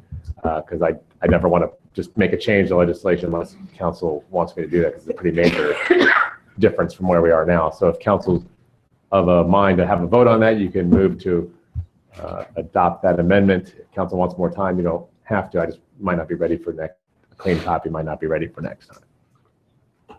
We'd have to have, 2 members are going to be missing the next meeting, so we'd have to have a majority. It'll always be a majority, but it'll be a majority, I mean, you'd be less people here. So the amendment would at least allow us to know what the piece of legislation would look like. And the only other thing I'd say is if council needs more time to think about this or to consider this, we do have that pending application from Circus Pages, and they've submitted that well in advance this time. And I would just think it'd be fair to them if this is going to take another 6 weeks, which we certainly can. We've had more than 3 readings on lots of legislation. We probably should consider moving on that one and then making our legislation happen after that, because it's not fair to them to leave them hanging while we're debating. That's just my suggestion. Mhm. So do you want a motion to which one they want to start with? That would be great if council's, I don't want to make council vote on something, but if someone wants to adopt, I'll call it the Hellinger idea, I would love to have a motion for that and then have a vote on just the motion to amend that legislation, then I'll know to put that in there. What is the wish of council? Well, I guess I'll make a motion to, It's your name. yeah, Put your name to on it. enjoin the amendments to the proposed ordinance, so named by my surname, I guess. I will gladly second that. Okay, so I have a motion so this is option A, the first one. right? Yes. Do you want to reread that so that everybody's under the same page? Somebody? And Elaine, if you could just read that officially. Sorry, Elaine. No, it's fine. I'm sorry. I'm not sure. You're very prepared. We threw you a curveball. You did throw me a curveball. And I will say that if we do that, she's going to note that when she reads it, but if we make this change, I'm going to have to bring forward a corresponding change to our wild animals ordinance. Otherwise, we might get a circular situation because our wild animal ordinance bans wild animals except for circuses, and then our circus ordinance will ban wild animals per that statute. So we'll have to clean that up and I can bring that for you next time as well. Do you want me to read A? A. Yeah, just A. The highlighted part or? Yeah. Just the bolded highlighted part, yeah. Or I can come read it if you want. It's okay, I'm just trying. option drafted at council's request for consideration, which would require a corresponding amendment to 505.23.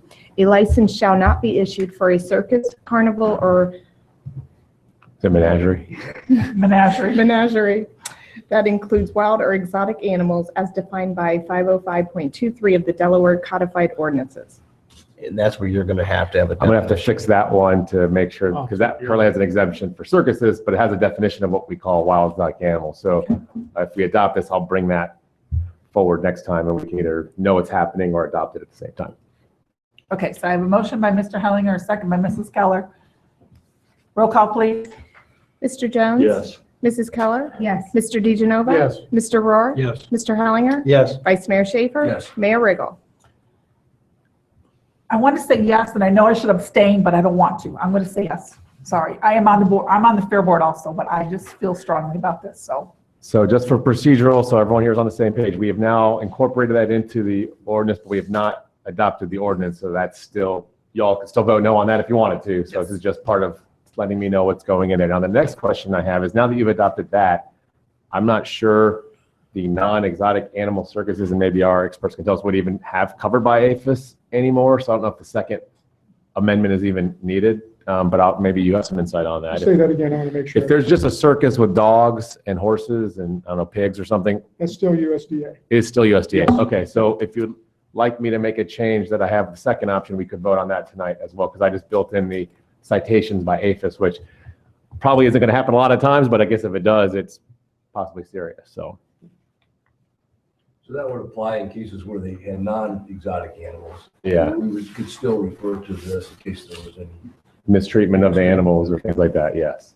And again, that's not, if I put the numbers in there, I don't know if there's going to be as many as I put, but we can change that if council's, I didn't have a scientific reason for that, but if council wants to add that into to the legislation, we should vote on that just so I know to put that in as well. And we can have Elaine read what I wrote if you'd like. This would be lower down. I think it's like this option. It's after mistreatment. Under B? Yes. Or that the circus mistreats animals, that part? Yeah, and then right after that. Expanded definition of mistreatment for consideration, drafted at council's request, has received more than 5 non-critical or 2 critical non-compliance citations based on its inspections by the United States Department of Agriculture's Animal and Plant Health Inspection Service, APHIS. Did we want to put a time limit on that? Originally, I thought we had Like within the, I mean, it looks like the inspections on the website go over the past 3 years, it looks like, and I don't know if that's because that's when they started putting them on there. But yeah, we can put a time frame. We also could lower the numbers if you thought they were high. I just didn't know. Yeah, I don't know if they're high, but it's like, you look over the life, it was a 20-year. Yeah. We can put over the past 3 years. Could I ask something about your animal control? So if somebody calls and your animal control responds, would that be considered, if they cite them, it's not USDA, it's animal control? Would that be under the same thing? I can certainly add that if council wants to. You're It hadn't occurred to me. but- professionals then that actually see it. It's going to be quicker for them to show up, for a law enforcement officer to show up than it would be for the USDA, if you have animal control in your county. I don't see a reason why we couldn't add that and why that would be bad. It's another citation. We were trying to find an official citation as opposed to a YouTube video or something that someone just said. So that would be a good addition, I think. Is everybody okay with the numbers? 5 non-critical and 2 critical? Or you want them higher or lower? What are your thoughts? I think that's reasonable, yeah. 5 and 2.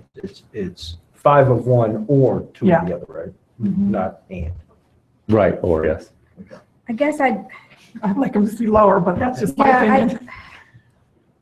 The thing is, if some of these circuses have no violations at all because the regulating agency we've already established is not the most effective. So I'm questioning setting a standard based on that at all.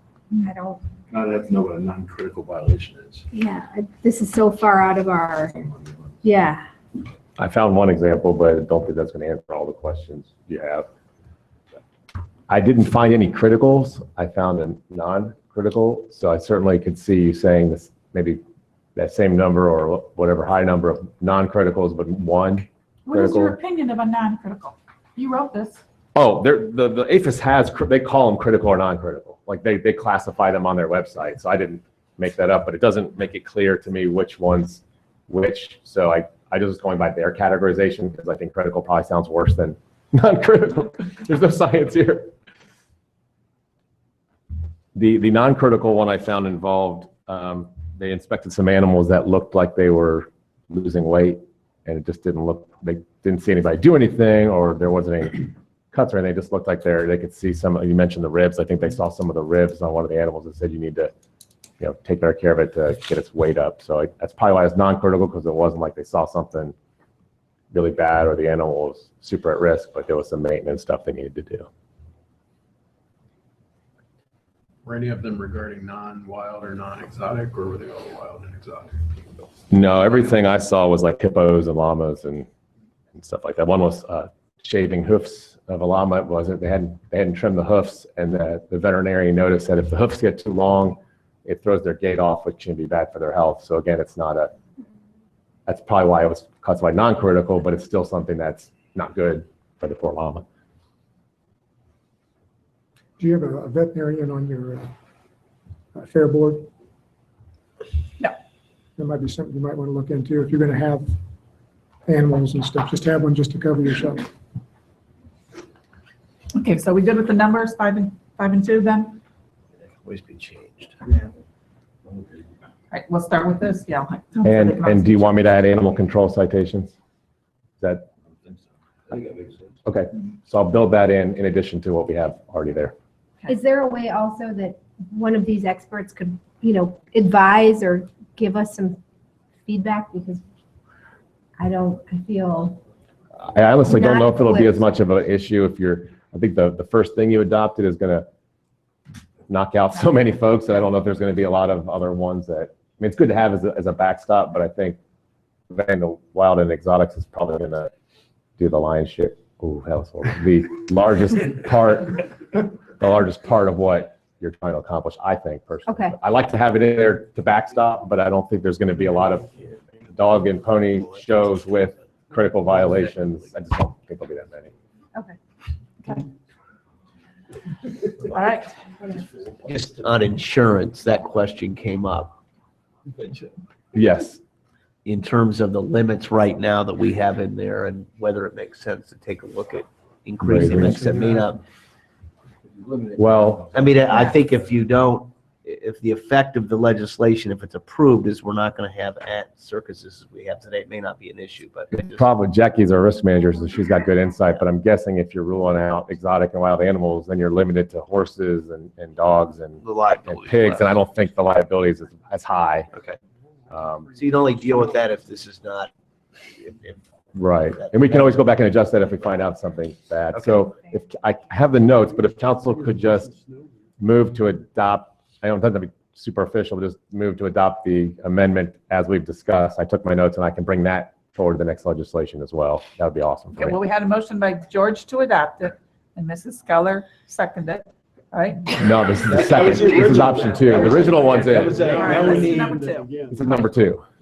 Give me a motion. I'll make a motion, we add the language in regard to violations as a second part of the legislation.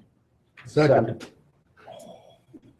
I have a motion by Mr. Schaefer, second by Mr. DeGenova. Roll call, please. Mr. Jones? Yes. Mrs. Keller? Yes. Mr. DeGenova? Yes. Mr. Rohr? Yes. Mr. Hellier? Yes. Vice Mayor Schaefer? Yes. Mayor Riggle? Yes. Okay, well, I've gotten everything I need from council. Your service, if there's anything else you'd like me to change. All right. And I want to thank you all for coming this evening and voicing your opinions. Thank you very much. Thanks for letting me sit up here. Thank you. It's not just kidding.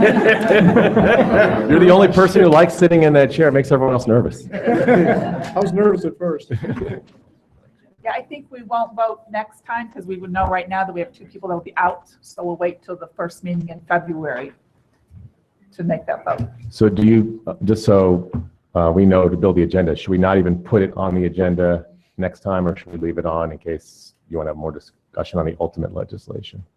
I'd put it on. They can at least take a look at it. So leave it on. Review it. Okay. So I'll try to have the clean version for next time with the understanding that we're probably going to take it to a fourth reading. Okay. Okay, thank you. All right. Moving on to item 14. Consideration of resolution 1702. Lane, if we'll please read this into the record. Resolution number 17-02, a resolution vacating the appointment of a member of the Parks and Recreation Advisory Board. All right. Darren, I think you wrote this one. I did write it, council, at some direction.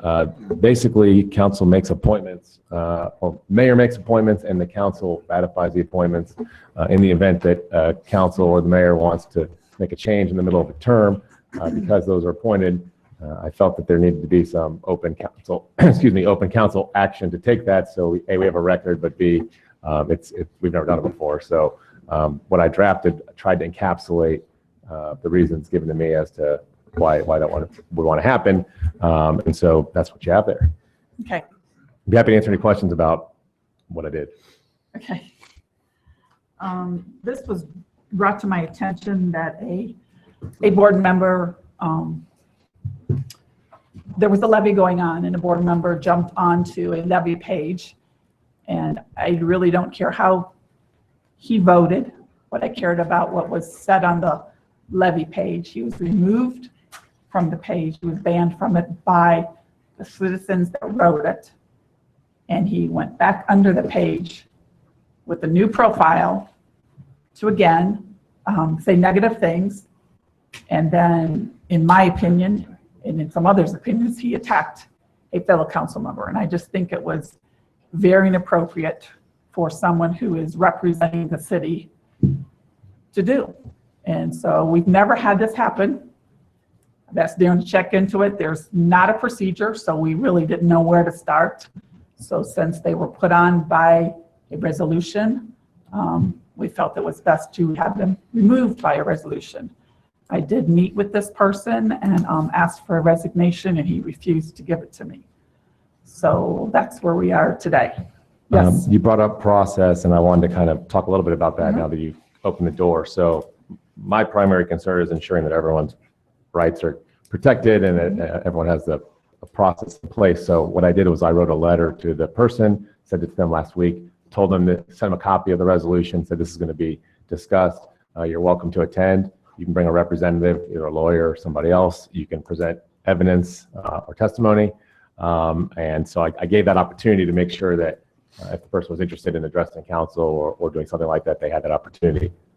I did not hear back from them, but I think reading from the newspaper, which is certainly not evidence and whatever, it looked like he was unable to come this evening due to schedule commitments. But I did reach out to him last week to let him know he did have the right to address council, make his case, and I just kind of copied the process that we use for expelling members of council and kind of felt like those same due process rights probably would be good for this situation. I kind of crafted it on my own. So that's where we are with process, Madam Mayor.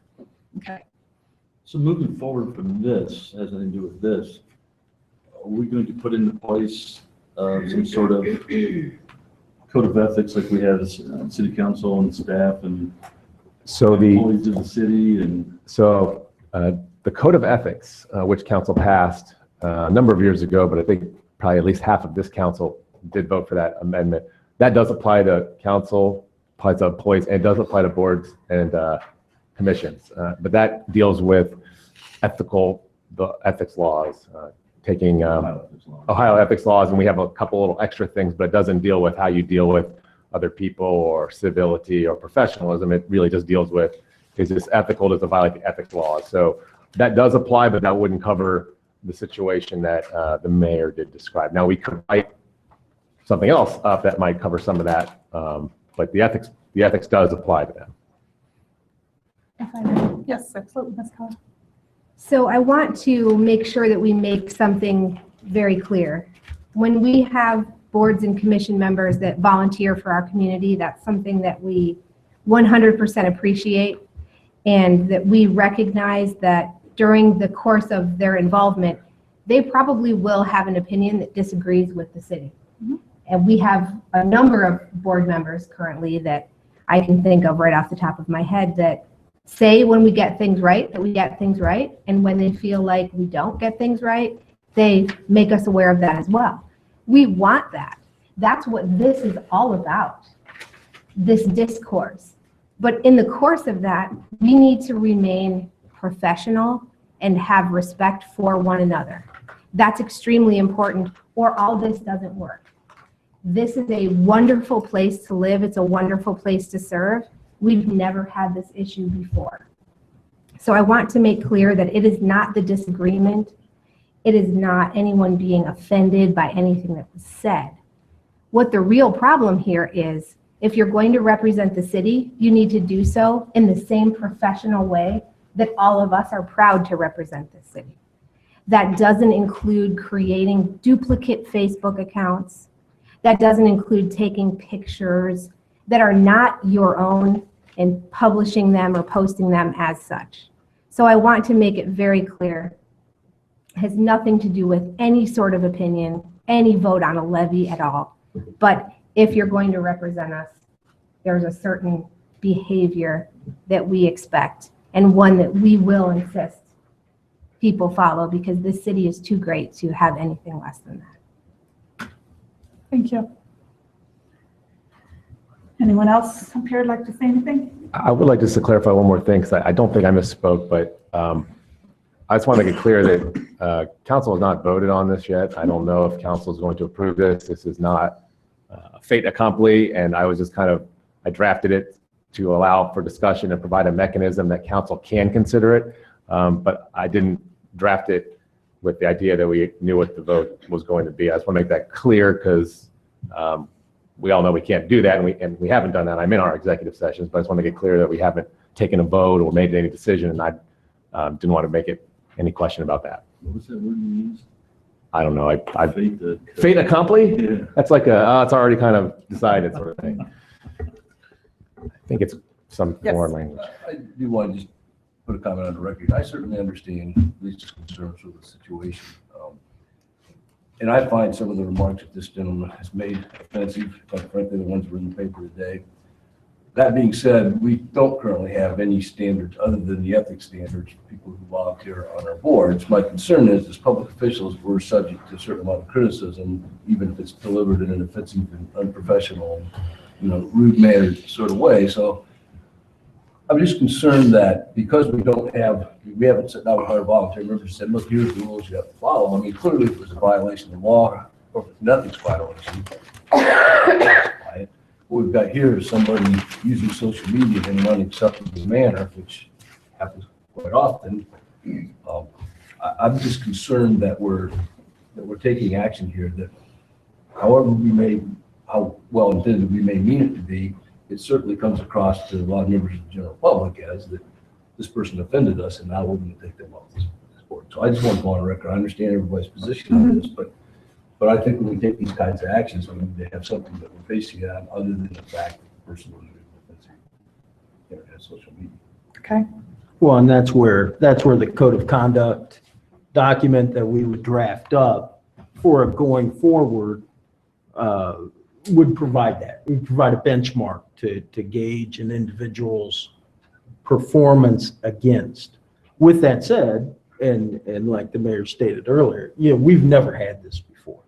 We've never had any type of unprofessional behavior by any of our board or commission members. Unfortunately, times change, and now that we have that, I just think that, going forward, I think it's important. I don't think that excuses, because I think it's pretty much common sense, common knowledge as to what good and bad behavior is. I think, that's...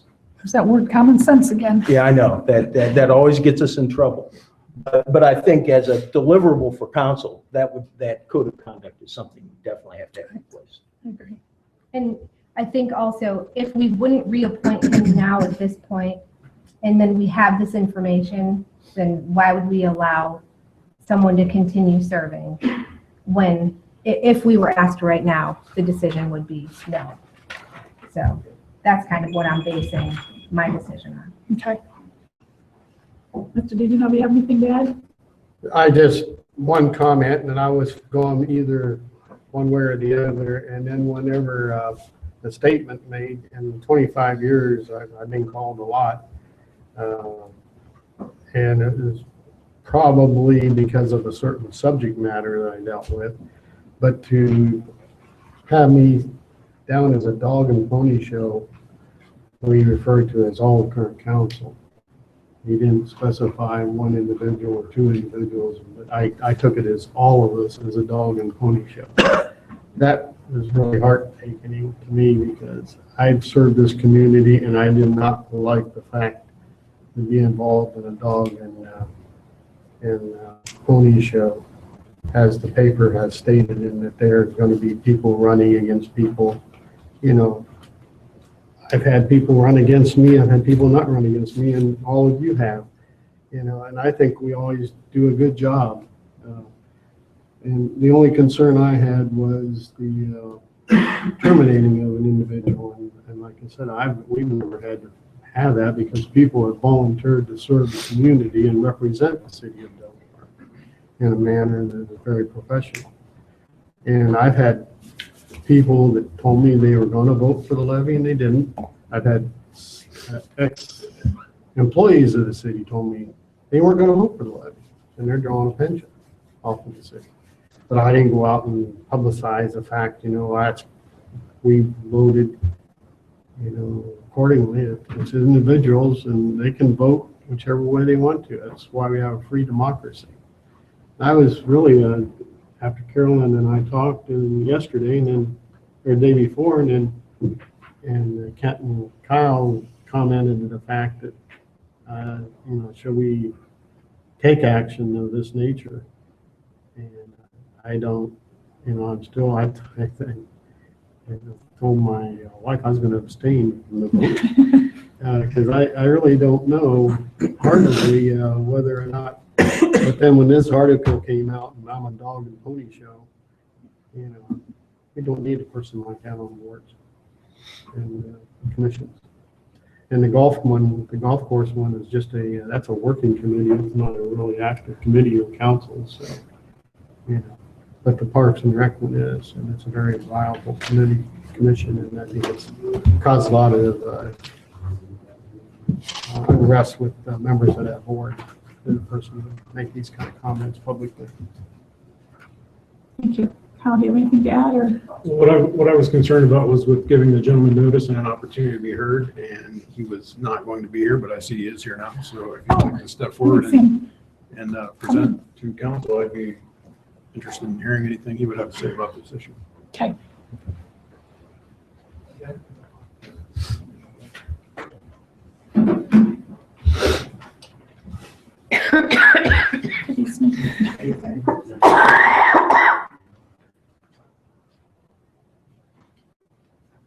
You want to talk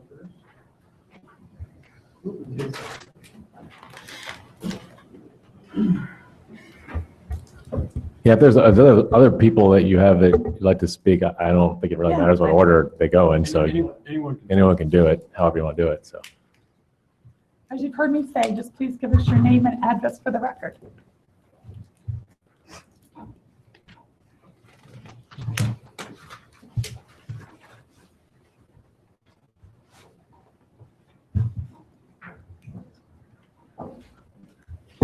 My name is Corey Ratliff. I live at 149 Bridgeport Way.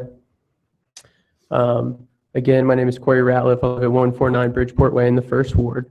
I'm here tonight to address concerns regarding resolution number 17-02. It is my understanding that Lucas Ratliff his proposed removal from his position on the Parks and Recreation Advisory Board is for conduct that City Council has deemed unbecoming of a representative of the city. In October and early November, Mr. Ratliff engaged with other citizens from the community that opposed the since-defeated road tax levy. Mr. Ratliff worked to bring light to the concerns he and a large portion of the community had regarding this proposed tax levy. This levy was defeated by over 3,500 votes, with failure in 19 of the city's 21 precincts. While working towards promoting Delaware citizens to ask City Council to engage in finding a more detailed solution, Mr. Ratliff was banned from posting on a public social media site that was in support of the road tax levy for a response to Lisa Keller that was labeled a personal attack. I would like to first address the comment that was removed and referred to as repetitive and disparaging by Lisa. Again, this is the quote from Mr. Ratliff regarding Lisa's comments. I think I'll save my pity for the families who can't afford Starbucks every day that will be losing even more of their disposable income, or perhaps the families east of the point that can't get an answer if they'll be displaced or not, or the families who bought homes that don't know if they'll have a road at their doorstep. You are out of touch with this community and don't know the first thing about creating a city budget. If you have questions about the city budget, call the finance department. If you have questions about essential oils, call Lisa Keller. Let me remind you of the exact quote that shows just how much you care. I'm not really seeing us turning around and going back out if this levy fails. Agree with us now or refuse to find more appropriate solutions in the future. Great mentality. If any council member sitting before me this evening finds this comment to be a personal attack and warrant the silencing of another citizen's opinion, then it is clear you do not have the confidence or composure to serve in the role you do. Clearly, Mr. Ratliff felt citizens had the right to hear differing opinions as he reposted a screenshot of the comment under a separate social media account that was not banned from posting. While promoting citizens to vote no, Mr. Ratliff also used a public image obtained from Lisa's public social media account.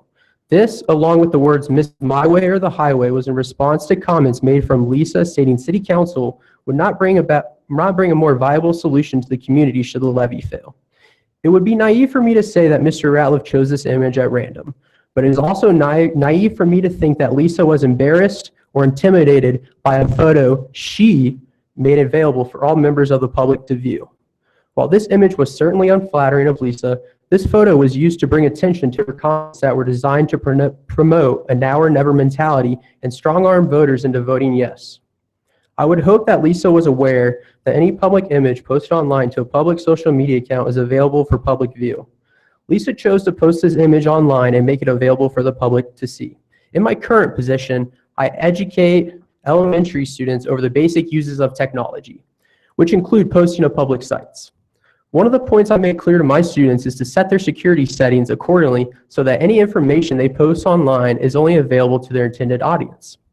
In this case, it's clear that Lisa's audience was whoever wanted to access her social media account. Mr. Ratliff has discussed Mr. Holman and himself on December 21st. He described it as both positive and forward-focused meeting that lasted nearly 2 hours. During this meeting, more viable ideals were discussed that would promote growth and progress rather than a permanent tax that lacks sufficient plan. Why would an individual who is so against the city, as Mayor Riggle put it, take the time to sit down and engage with the leader of our city regarding how to move the community forward? Clearly, Mr. Holman wanted the opinion of a citizen who has a better feeling of this community's needs than at least some of you sitting before me this evening. Mr. Holman also informed Mr. Ratliff that he would not be asked to step down for sharing differing views in council. Apparently, once he refused to deliver an unwarranted apology to repair Lisa's ego, council instead chose to continue to draw this issue out and ask him to resign. Mr. Ratliff has been a resident of this community for nearly 30 years, is a former employee of both the city and schools, and has taken the initiative to be more involved in our local government and community events. His proposed removal is not resulting from his performance on the board and committee he serves on, but is undoubtedly a retaliation measure for standing up against what City Council wanted to do. Do I believe that we would be having this discussion if the road tax levy would have passed? Absolutely not. I can only hope this incident sheds lights on how some members of council deal with those who disagree with them. Perhaps it will inspire other community members to speak up, even when it is not the easy thing to do. I know it sure has inspired me. Thank you. Is there anyone else that would like to come forward at this time?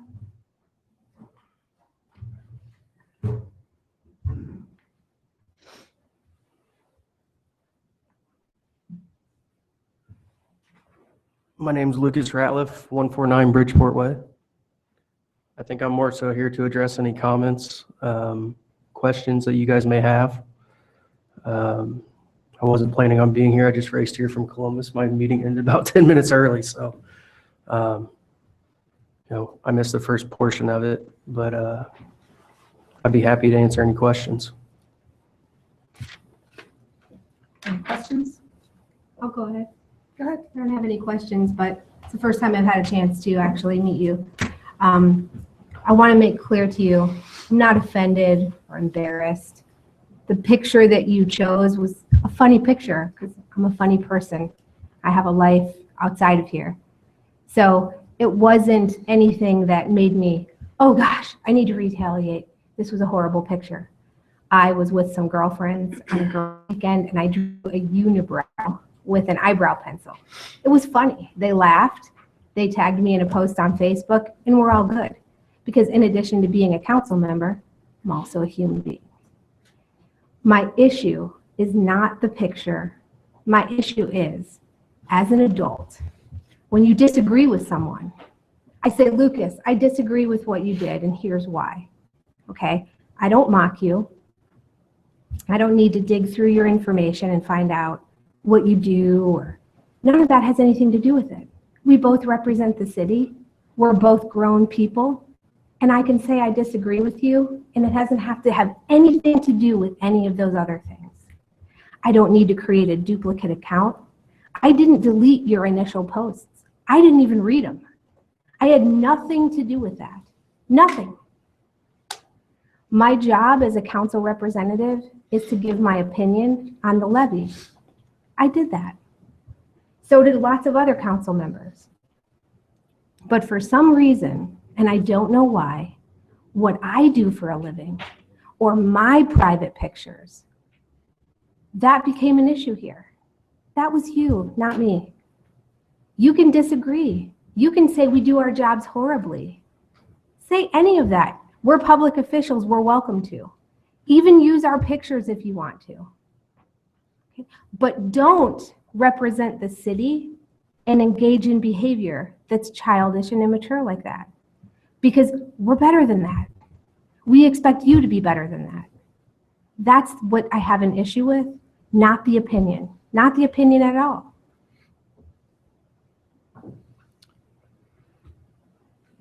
So if you're not offended, I mean, I know in your response that you sent to me, you said that my comments were so repetitive and disparaging that I had to be removed from a public forum. That's what I was told by the people who manage that group.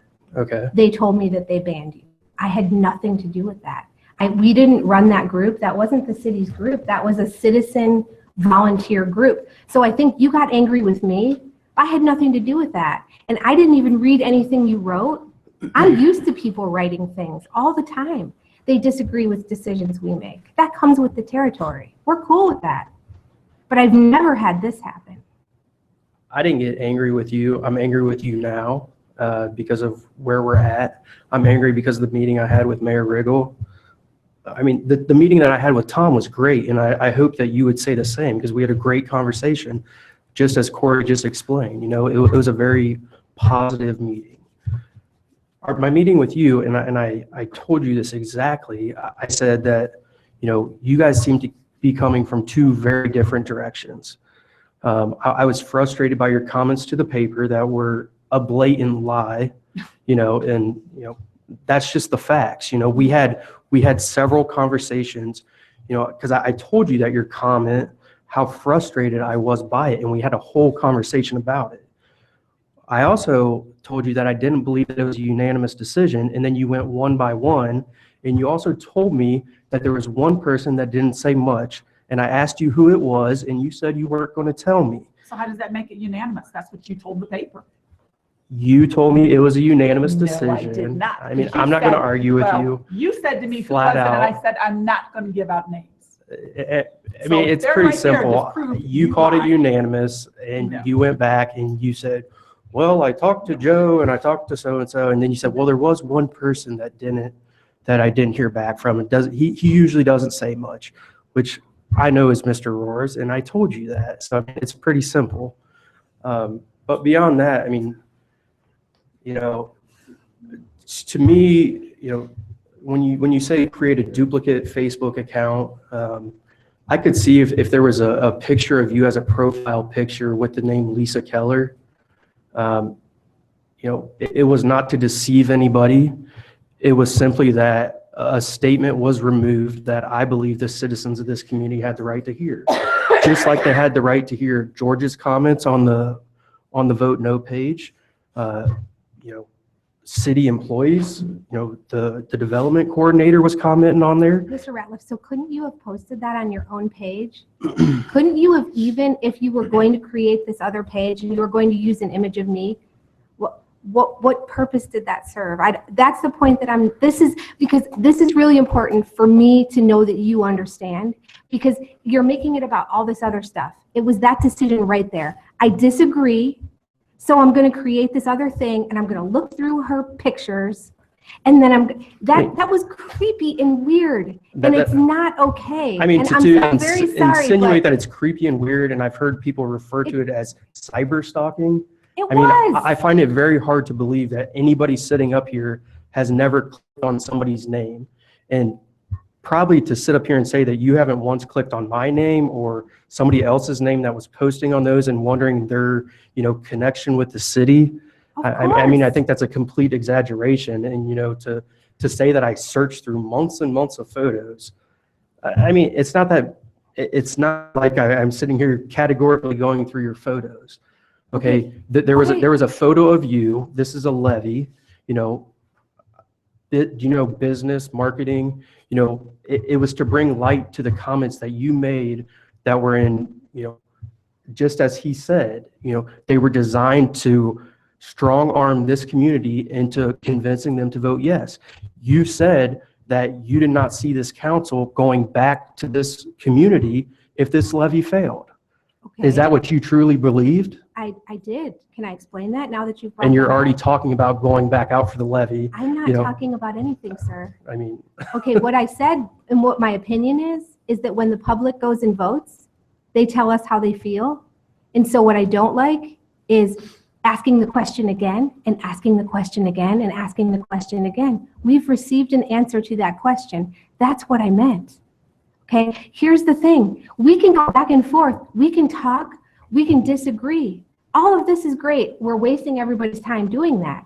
That has nothing to do with why we're here. Why we're here is because you decided you were upset because you got banned from a page I had nothing to do with. Hold on. I wasn't And- upset about that. Okay. You created another Facebook account. You chose a picture of me. And my approval and everyone else that I'm sitting up here with, your job depends on that. So I really question your professional judgment.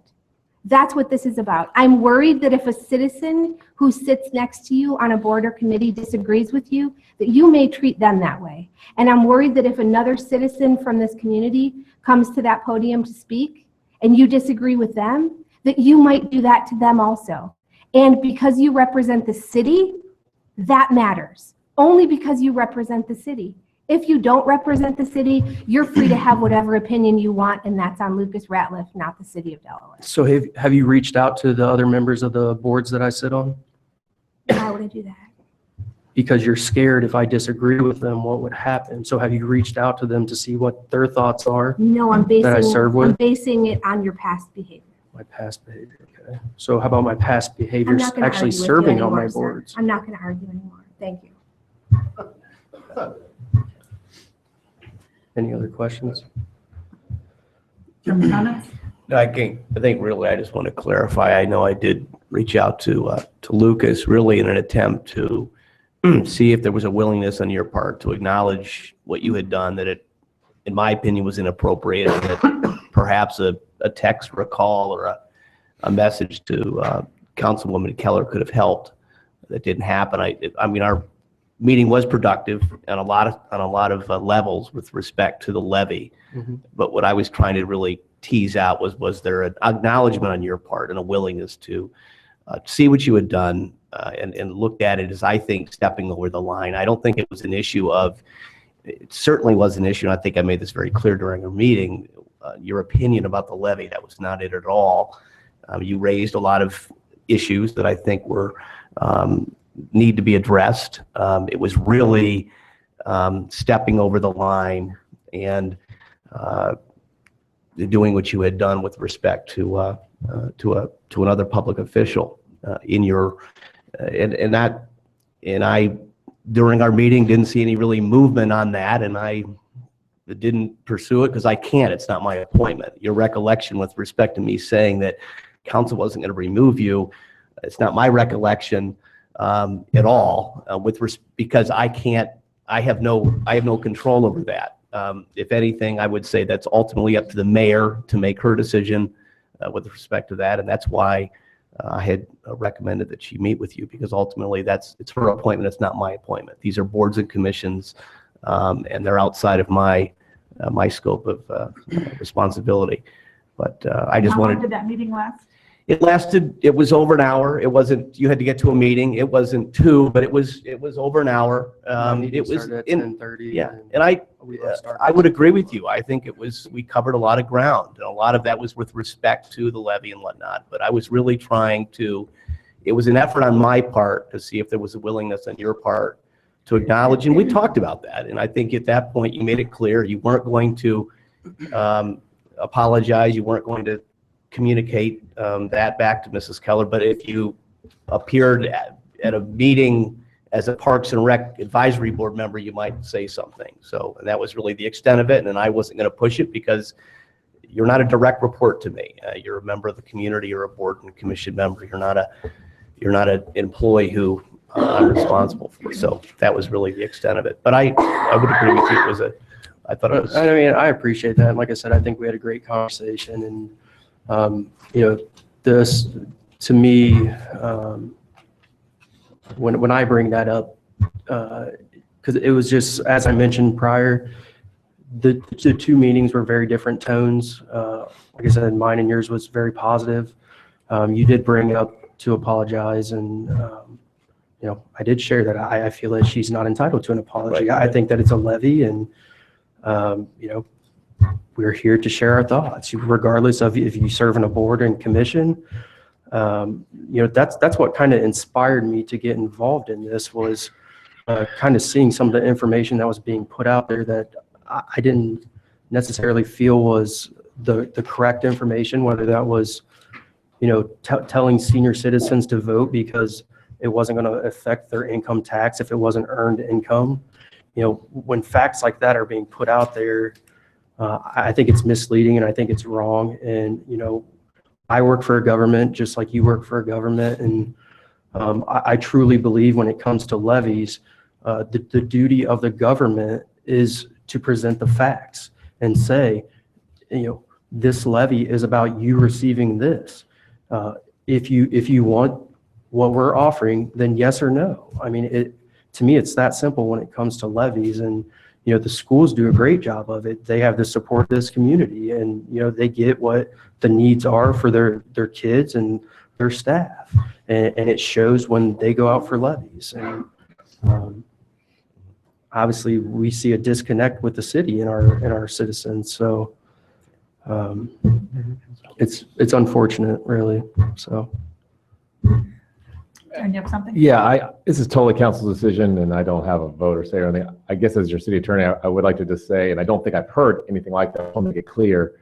My advice is not to vote in favor of this resolution because of the opposition to the levy. I think we all agree that I believe personally as your city attorney in free speech, and no one has to agree with us because they're on a commission or a city employee. And I have not heard that, but I just want to make it clear for the record that that's not my advice for you to do that, and I haven't heard anyone say that. But it's really important that we make it clear to everyone who's listening that if you serve on our boards or commissions for the city, or you work for the city, you have the right to, in a professional manner, voice your opinion, and we actually would like you to do that. Otherwise, so I just want to make that clear. I don't think that I've heard that, but. And I told Mr. Lucas that when I met with him, I didn't care how we voted. That had nothing to do with it. It was the manners of what things happened. And then you brought up the fact that I came to you so late. I was out of town, as I told you, with a sick mother for almost 5 weeks. So I do apologize. I wanted to initially meet with you. Tom asked if he could do it first. So he had the meeting, and then I had to leave town again to go to Florida. And I apologize for being so late coming back. Could I ask you a question, Mr. Schulman? Yes, you can. Does this resolution not require multiple readings, or how does that work? So the way Ordinances require multiple readings unless we suspend the rules. Resolutions can be passed on the first reading without having to do anything special. And I mirrored the format for how people get appointed to commissions, which is a resolution. So they could vote on it tonight. They're not obligated to do so if they want to leave it on the agenda for the meeting. Do you have any other questions for us or any other comments? I do not. Okay, Thank you. Jim, would you like to come forward at this time?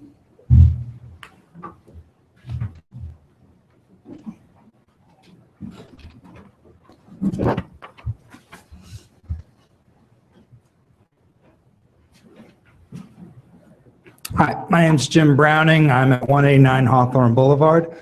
Thanks for your time this evening. For the record, I don't know Mr. Ratliff, and actually Councilwoman Keller I've met once before, I believe, so my knowledge of both is limited at best.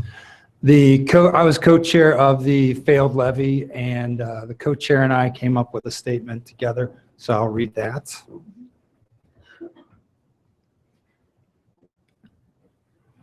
Throughout the campaign, hundreds of comments, both for and against the levy and the projected road improvements, were posted to the Better Roads for Delaware page. We allowed all comments, even those opposed, to stand on our page unless they contain some kind of personal attack on an individual. Many of the comments from various members of the community were rather mean-spirited, and yet we allowed them to remain on our page. There were many comments which were critical of City Council, city management, and even the workers who make repairs to our roads. All of those were allowed to remain, including some by Mr. Ratliff himself, because they expressed local residents' opinions and were not targeted at individuals. Because Mr. Ratliff's posting was critical of Ms. Keller as an individual, we deleted this post and believe we noted that on the page that had been deleted because it contained a personal criticism. At the conclusion of the campaign, all content, both for and against the levy, was removed from the Facebook account, and that is it. Does anyone have any? Or thank you. Thank you. Is that it? That's it for me. Any other questions or comments? And I do appreciate your hard work on that levy. All right, thank you. I had a couple concerns with the first article I read in the paper, and they were statements attributed to Mr. Ratliff. And I think one of them he argued with you, Madam Mayor, about was that council was unanimous because, to be clear, we did not make a decision on this. We didn't vote on this, and this council did not vote on this issue at all. So we weren't anywhere near unanimous on it. So that just, frankly, was false. So I don't appreciate the fact that that you made that comment in the paper. And then the second one was I didn't use her picture for my profile. Now I don't do Facebook, so I don't know whether it was your profile or you have multiple profiles, but it's clear to me that you used her picture and you did it to embarrass her. And the fact that you're here tonight and you don't find anything wrong, I mean, at the very least, it's childish, if not creepy. So I'm concerned that you don't find it to be unprofessional. So, but that's all I'm thinking. Okay. Did anybody else want to speak tonight on this issue? Okay. What is the wish of council? Do you want to vote tonight? You want to think about it? You want to discuss it more?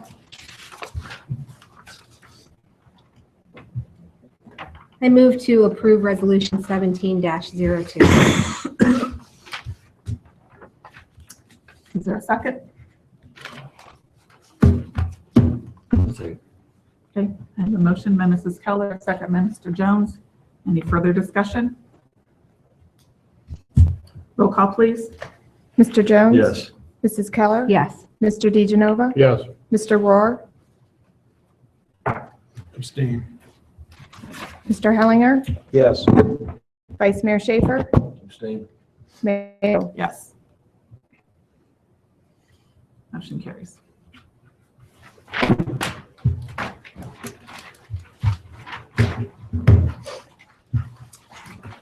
And we will move on to city manager's report. Just a couple of items real quickly. There's a meeting regarding the EMS proposal that the county presented. It's going to be this Wednesday. And that's at Orange Township. I know I sent something to Carolyn, I don't know if you were able to make it. This was the only date they could get. I know Four Chief closings that day, I'm not going to. Chief Donahue, I don't know if Schaefer, 3 o'clock. It's 3 o'clock on Wednesday. I also have a draft report, which I'll circulate. Actually, we're going to talk about that day that I'll get to council if they can review with respect to that issue. There's also we have a conversation with the county right now regarding EMS billing that I'll be meeting with the chief about tomorrow.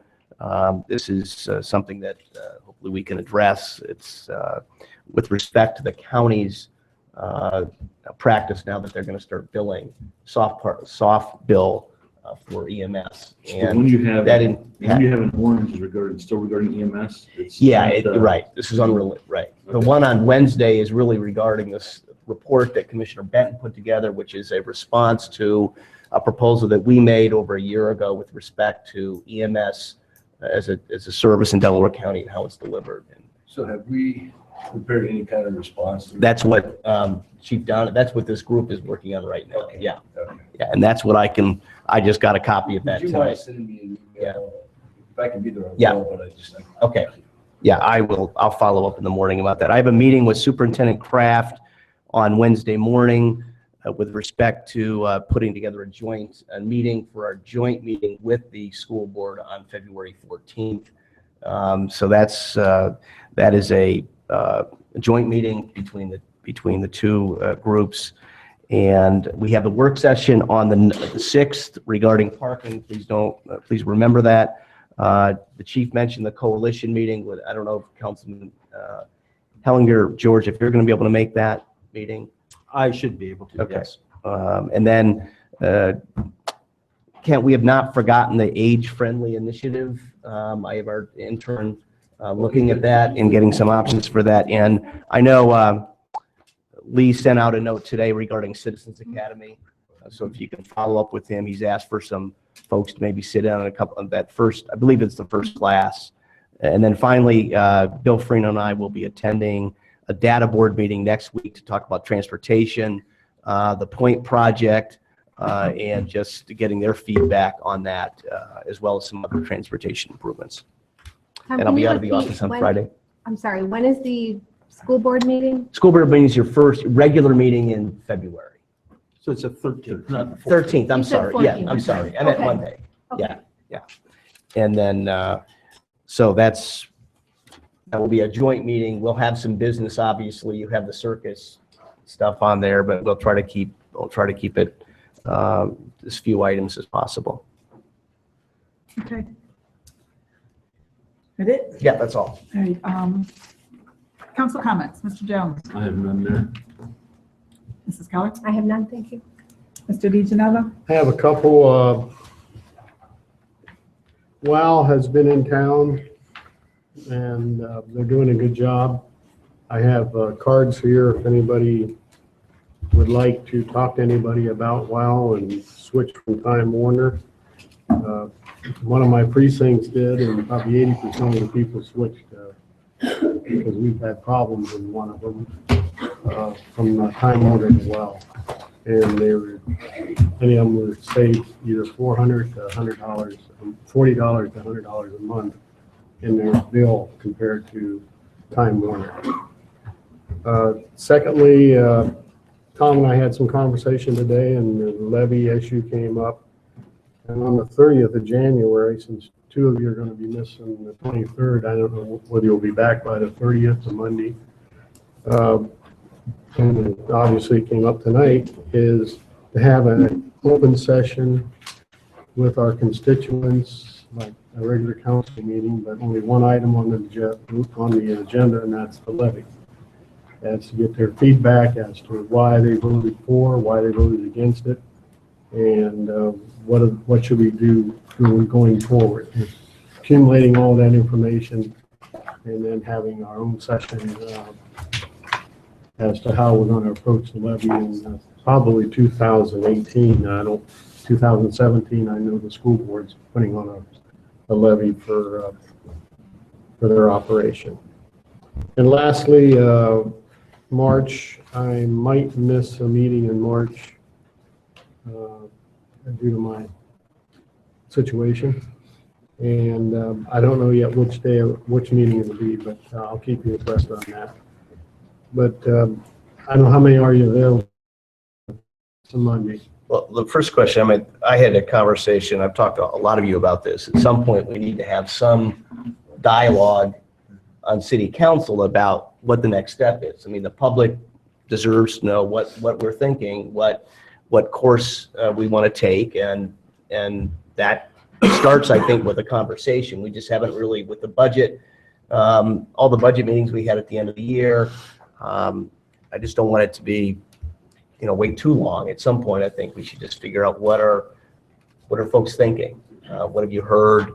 And at some point, engaging the public. So whether it happens that evening or some other time, I just want to make sure that we address it. That's all.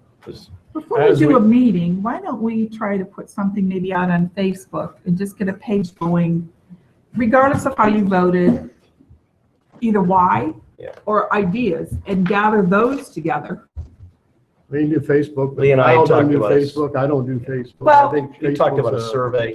Something. To. What Yeah, you Lee do and it I on had your talked. water bill, I don't care how you do it. Just get input from others, because people don't like to come to council. Right. We talked about trying to get some feedback. There's ways of doing that. So.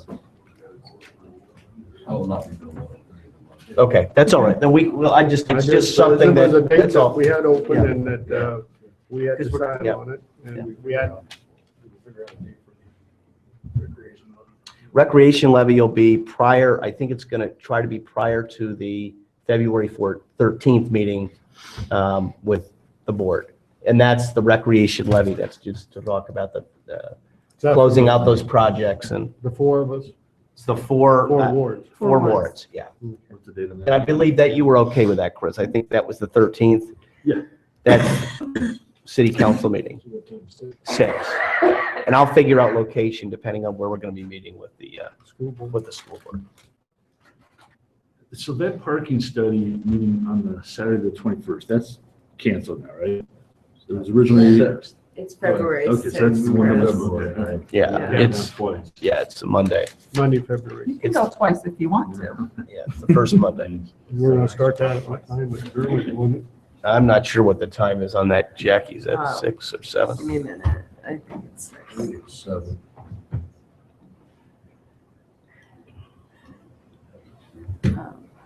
Anybody get a football score? 6:30. 6:30. I have 6:30. Alabama score. I can. Okay, Mr. Word, you have something, anything? Okay, Mr. Hellinger, I got nothing. Mr. Schaefer? Just quickly, in preparation for the parking study retreat, in-house staff will be meeting Thursday, I think it's at 10 o'clock, now the 19th, 10 Yes. o'clock. Kind of get everything ready. It's been so long since we looked at it ourselves, we kind of need to review it, and we'll get everything out to everybody, so you'll have time to look at it and have time to spend some time with it before we meet on this. That's going to be, what, 2-3 hour meeting? What's the expectation on that? I'd say 3 max, but, their presentation's probably 45 minutes. Okay, more than time to digest and dissect. Yeah, so. But we should be able to do it in 2, I think. Okay. Okay. Bill, I had a constituent call me the other day about the parking on Sandusky Street, North Sandusky Street there at Lincoln. So it'd be across from Carlos's place.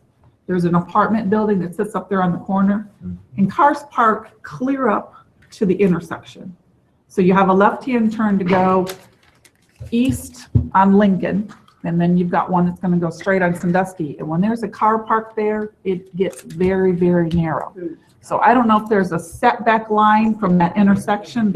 I just don't want to hurt that apartment owner because I know there's apartments there. So But it's I'm the, just very concerned about the it. intersection of Sandusky and Lincoln, specifically the southwest corner is the concern. Correct. Okay, we'll look at the So if we could enforcement. look at that. We could put the code sign in. There's a statutory. I thought there setback. was. And we don't post all intersections, but if it's becoming problematic, we can. I'll look at it and report back. But even this morning when I drove by, I noticed they were parked almost right to the intersection. Right. And then I've had several complaints about, wow, it's funny that you brought that up. about when they're going in and installing, Jackie? Have you heard much about tearing up people's yards and not putting it back properly and cutting lines and then they can't get their internet? I've had a lady tell me she was out for 12 days with the internet. Recently? Call this guy, call this guy. They had, when they initially got started, there were some issues. They had subcontractors. And they have changed some subcontractors.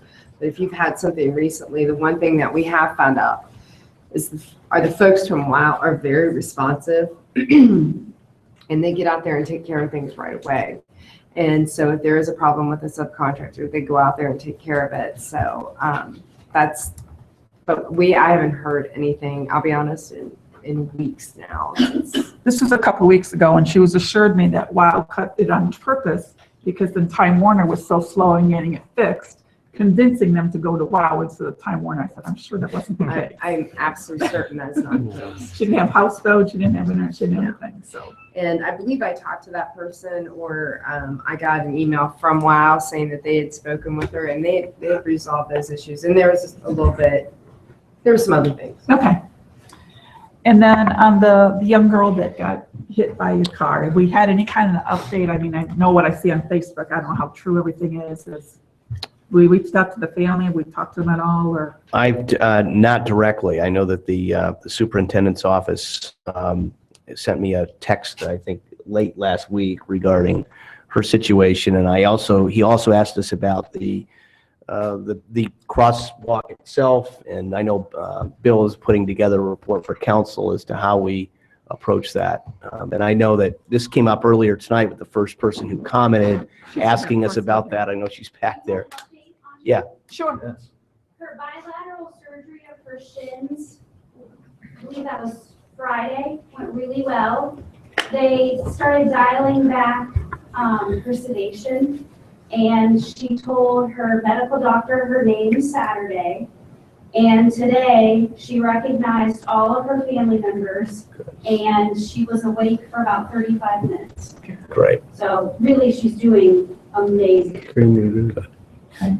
Bill, do you want to, I know you're working on an overall. No, we provided our police department with some of the specifics regarding technology in the area, lighting, things like that. It's really inappropriate to comment too much as an active investigation on the accident. So, but in general, we have already started previous year updating. Mr. Hellinger made some requests about looking at our school zones, all of our school zones. We are looking at all of those, already started that work, and this situation happened. Regarding signage, lighting, crosswalks, all the type of things for safety, really in conjunction with the school's initiated Safe Walks to School program. And we'll continue to reach out to the schools in terms of trying to work with them to see where they want to go with their program and how the city may be able to assist in those. So that's all information that we'll be bringing back to council in terms of potential improvements at any school location, including the specific intersection of Barrett and Troy as well. And the lighting that went up there at Wesleyan there on Liberty, there was some posts on Facebook that it was because it was Wesleyan, they got what they got. Those lights were paid for by Wesleyan or through a grant, or where was it all grant money? It was a grant. That was a highly trafficked, I mean, that was an area where. I know It's a they're only subset good to as somebody safety pushing that programs. button, but- Yeah, it's a subset to safety program grant funding, and that was a pilot project here in the state. The RFBs and efficacy is fairly good. The public education outreach is still difficult. Getting students to actually utilize a piece of equipment that will make them safer. Our feeling is that in other locations, potentially with younger children who might be more inclined to want to press a button to get a reaction, it might have even better results than the college age group. Right. So we will continue to look at those. And there's two documents that we'll be presenting. Staff is under review now. One is traffic calming guidelines that update a much more robust set of guidelines to give us more tools to deal with some of the traffic issues that your constituents bring to you and you bring to me. And the other one has to do specifically with crossings, the number of improvements we can make at crossings from just public education on up to using full technology to make them safer. So those are two separate documents that our traffic folks are putting together, and we'll begin circulating those as well And matter of fact, one of the questions was, does it go to parking safety or does parking safety want to go directly to council because of the issues? We'll deal with those over the next few weeks. But those documents are moving forward just at the same time that this particular incident happened. And we're really glad to hear the good report of Ms. Linville. Okay, yes, Bruce. We've also had discussions with Jason Sherman. There's been a lot of discussion about not only the infrastructure improvements, but also crossing guards and human programs that have some pros and cons. We've discussed those things. We also have been in discussion with Ohio Wesleyan. We actually had a meeting on the books before this accident about their crosswalk safety and some of their concerns and some of the things we were seeing. So we sat down with Jessica and public safety and their dean of students. So we worked out a couple issues there, but it's an ongoing discussion. I think the biggest thing will be looking at what we can change with infrastructure to have the maximum impact, but also doing some education and, a lot of it, there's no one simple cause. And finally, the last thing is I have reached out to the State House just to maybe start a discussion about fixing some of what I see as some issues with the statewide law in terms of pedestrians and crosswalks. Okay. All right, thank you. And with that, I'll look for a motion to adjourn. So moved. We're adjourned at 9:33. Thank you.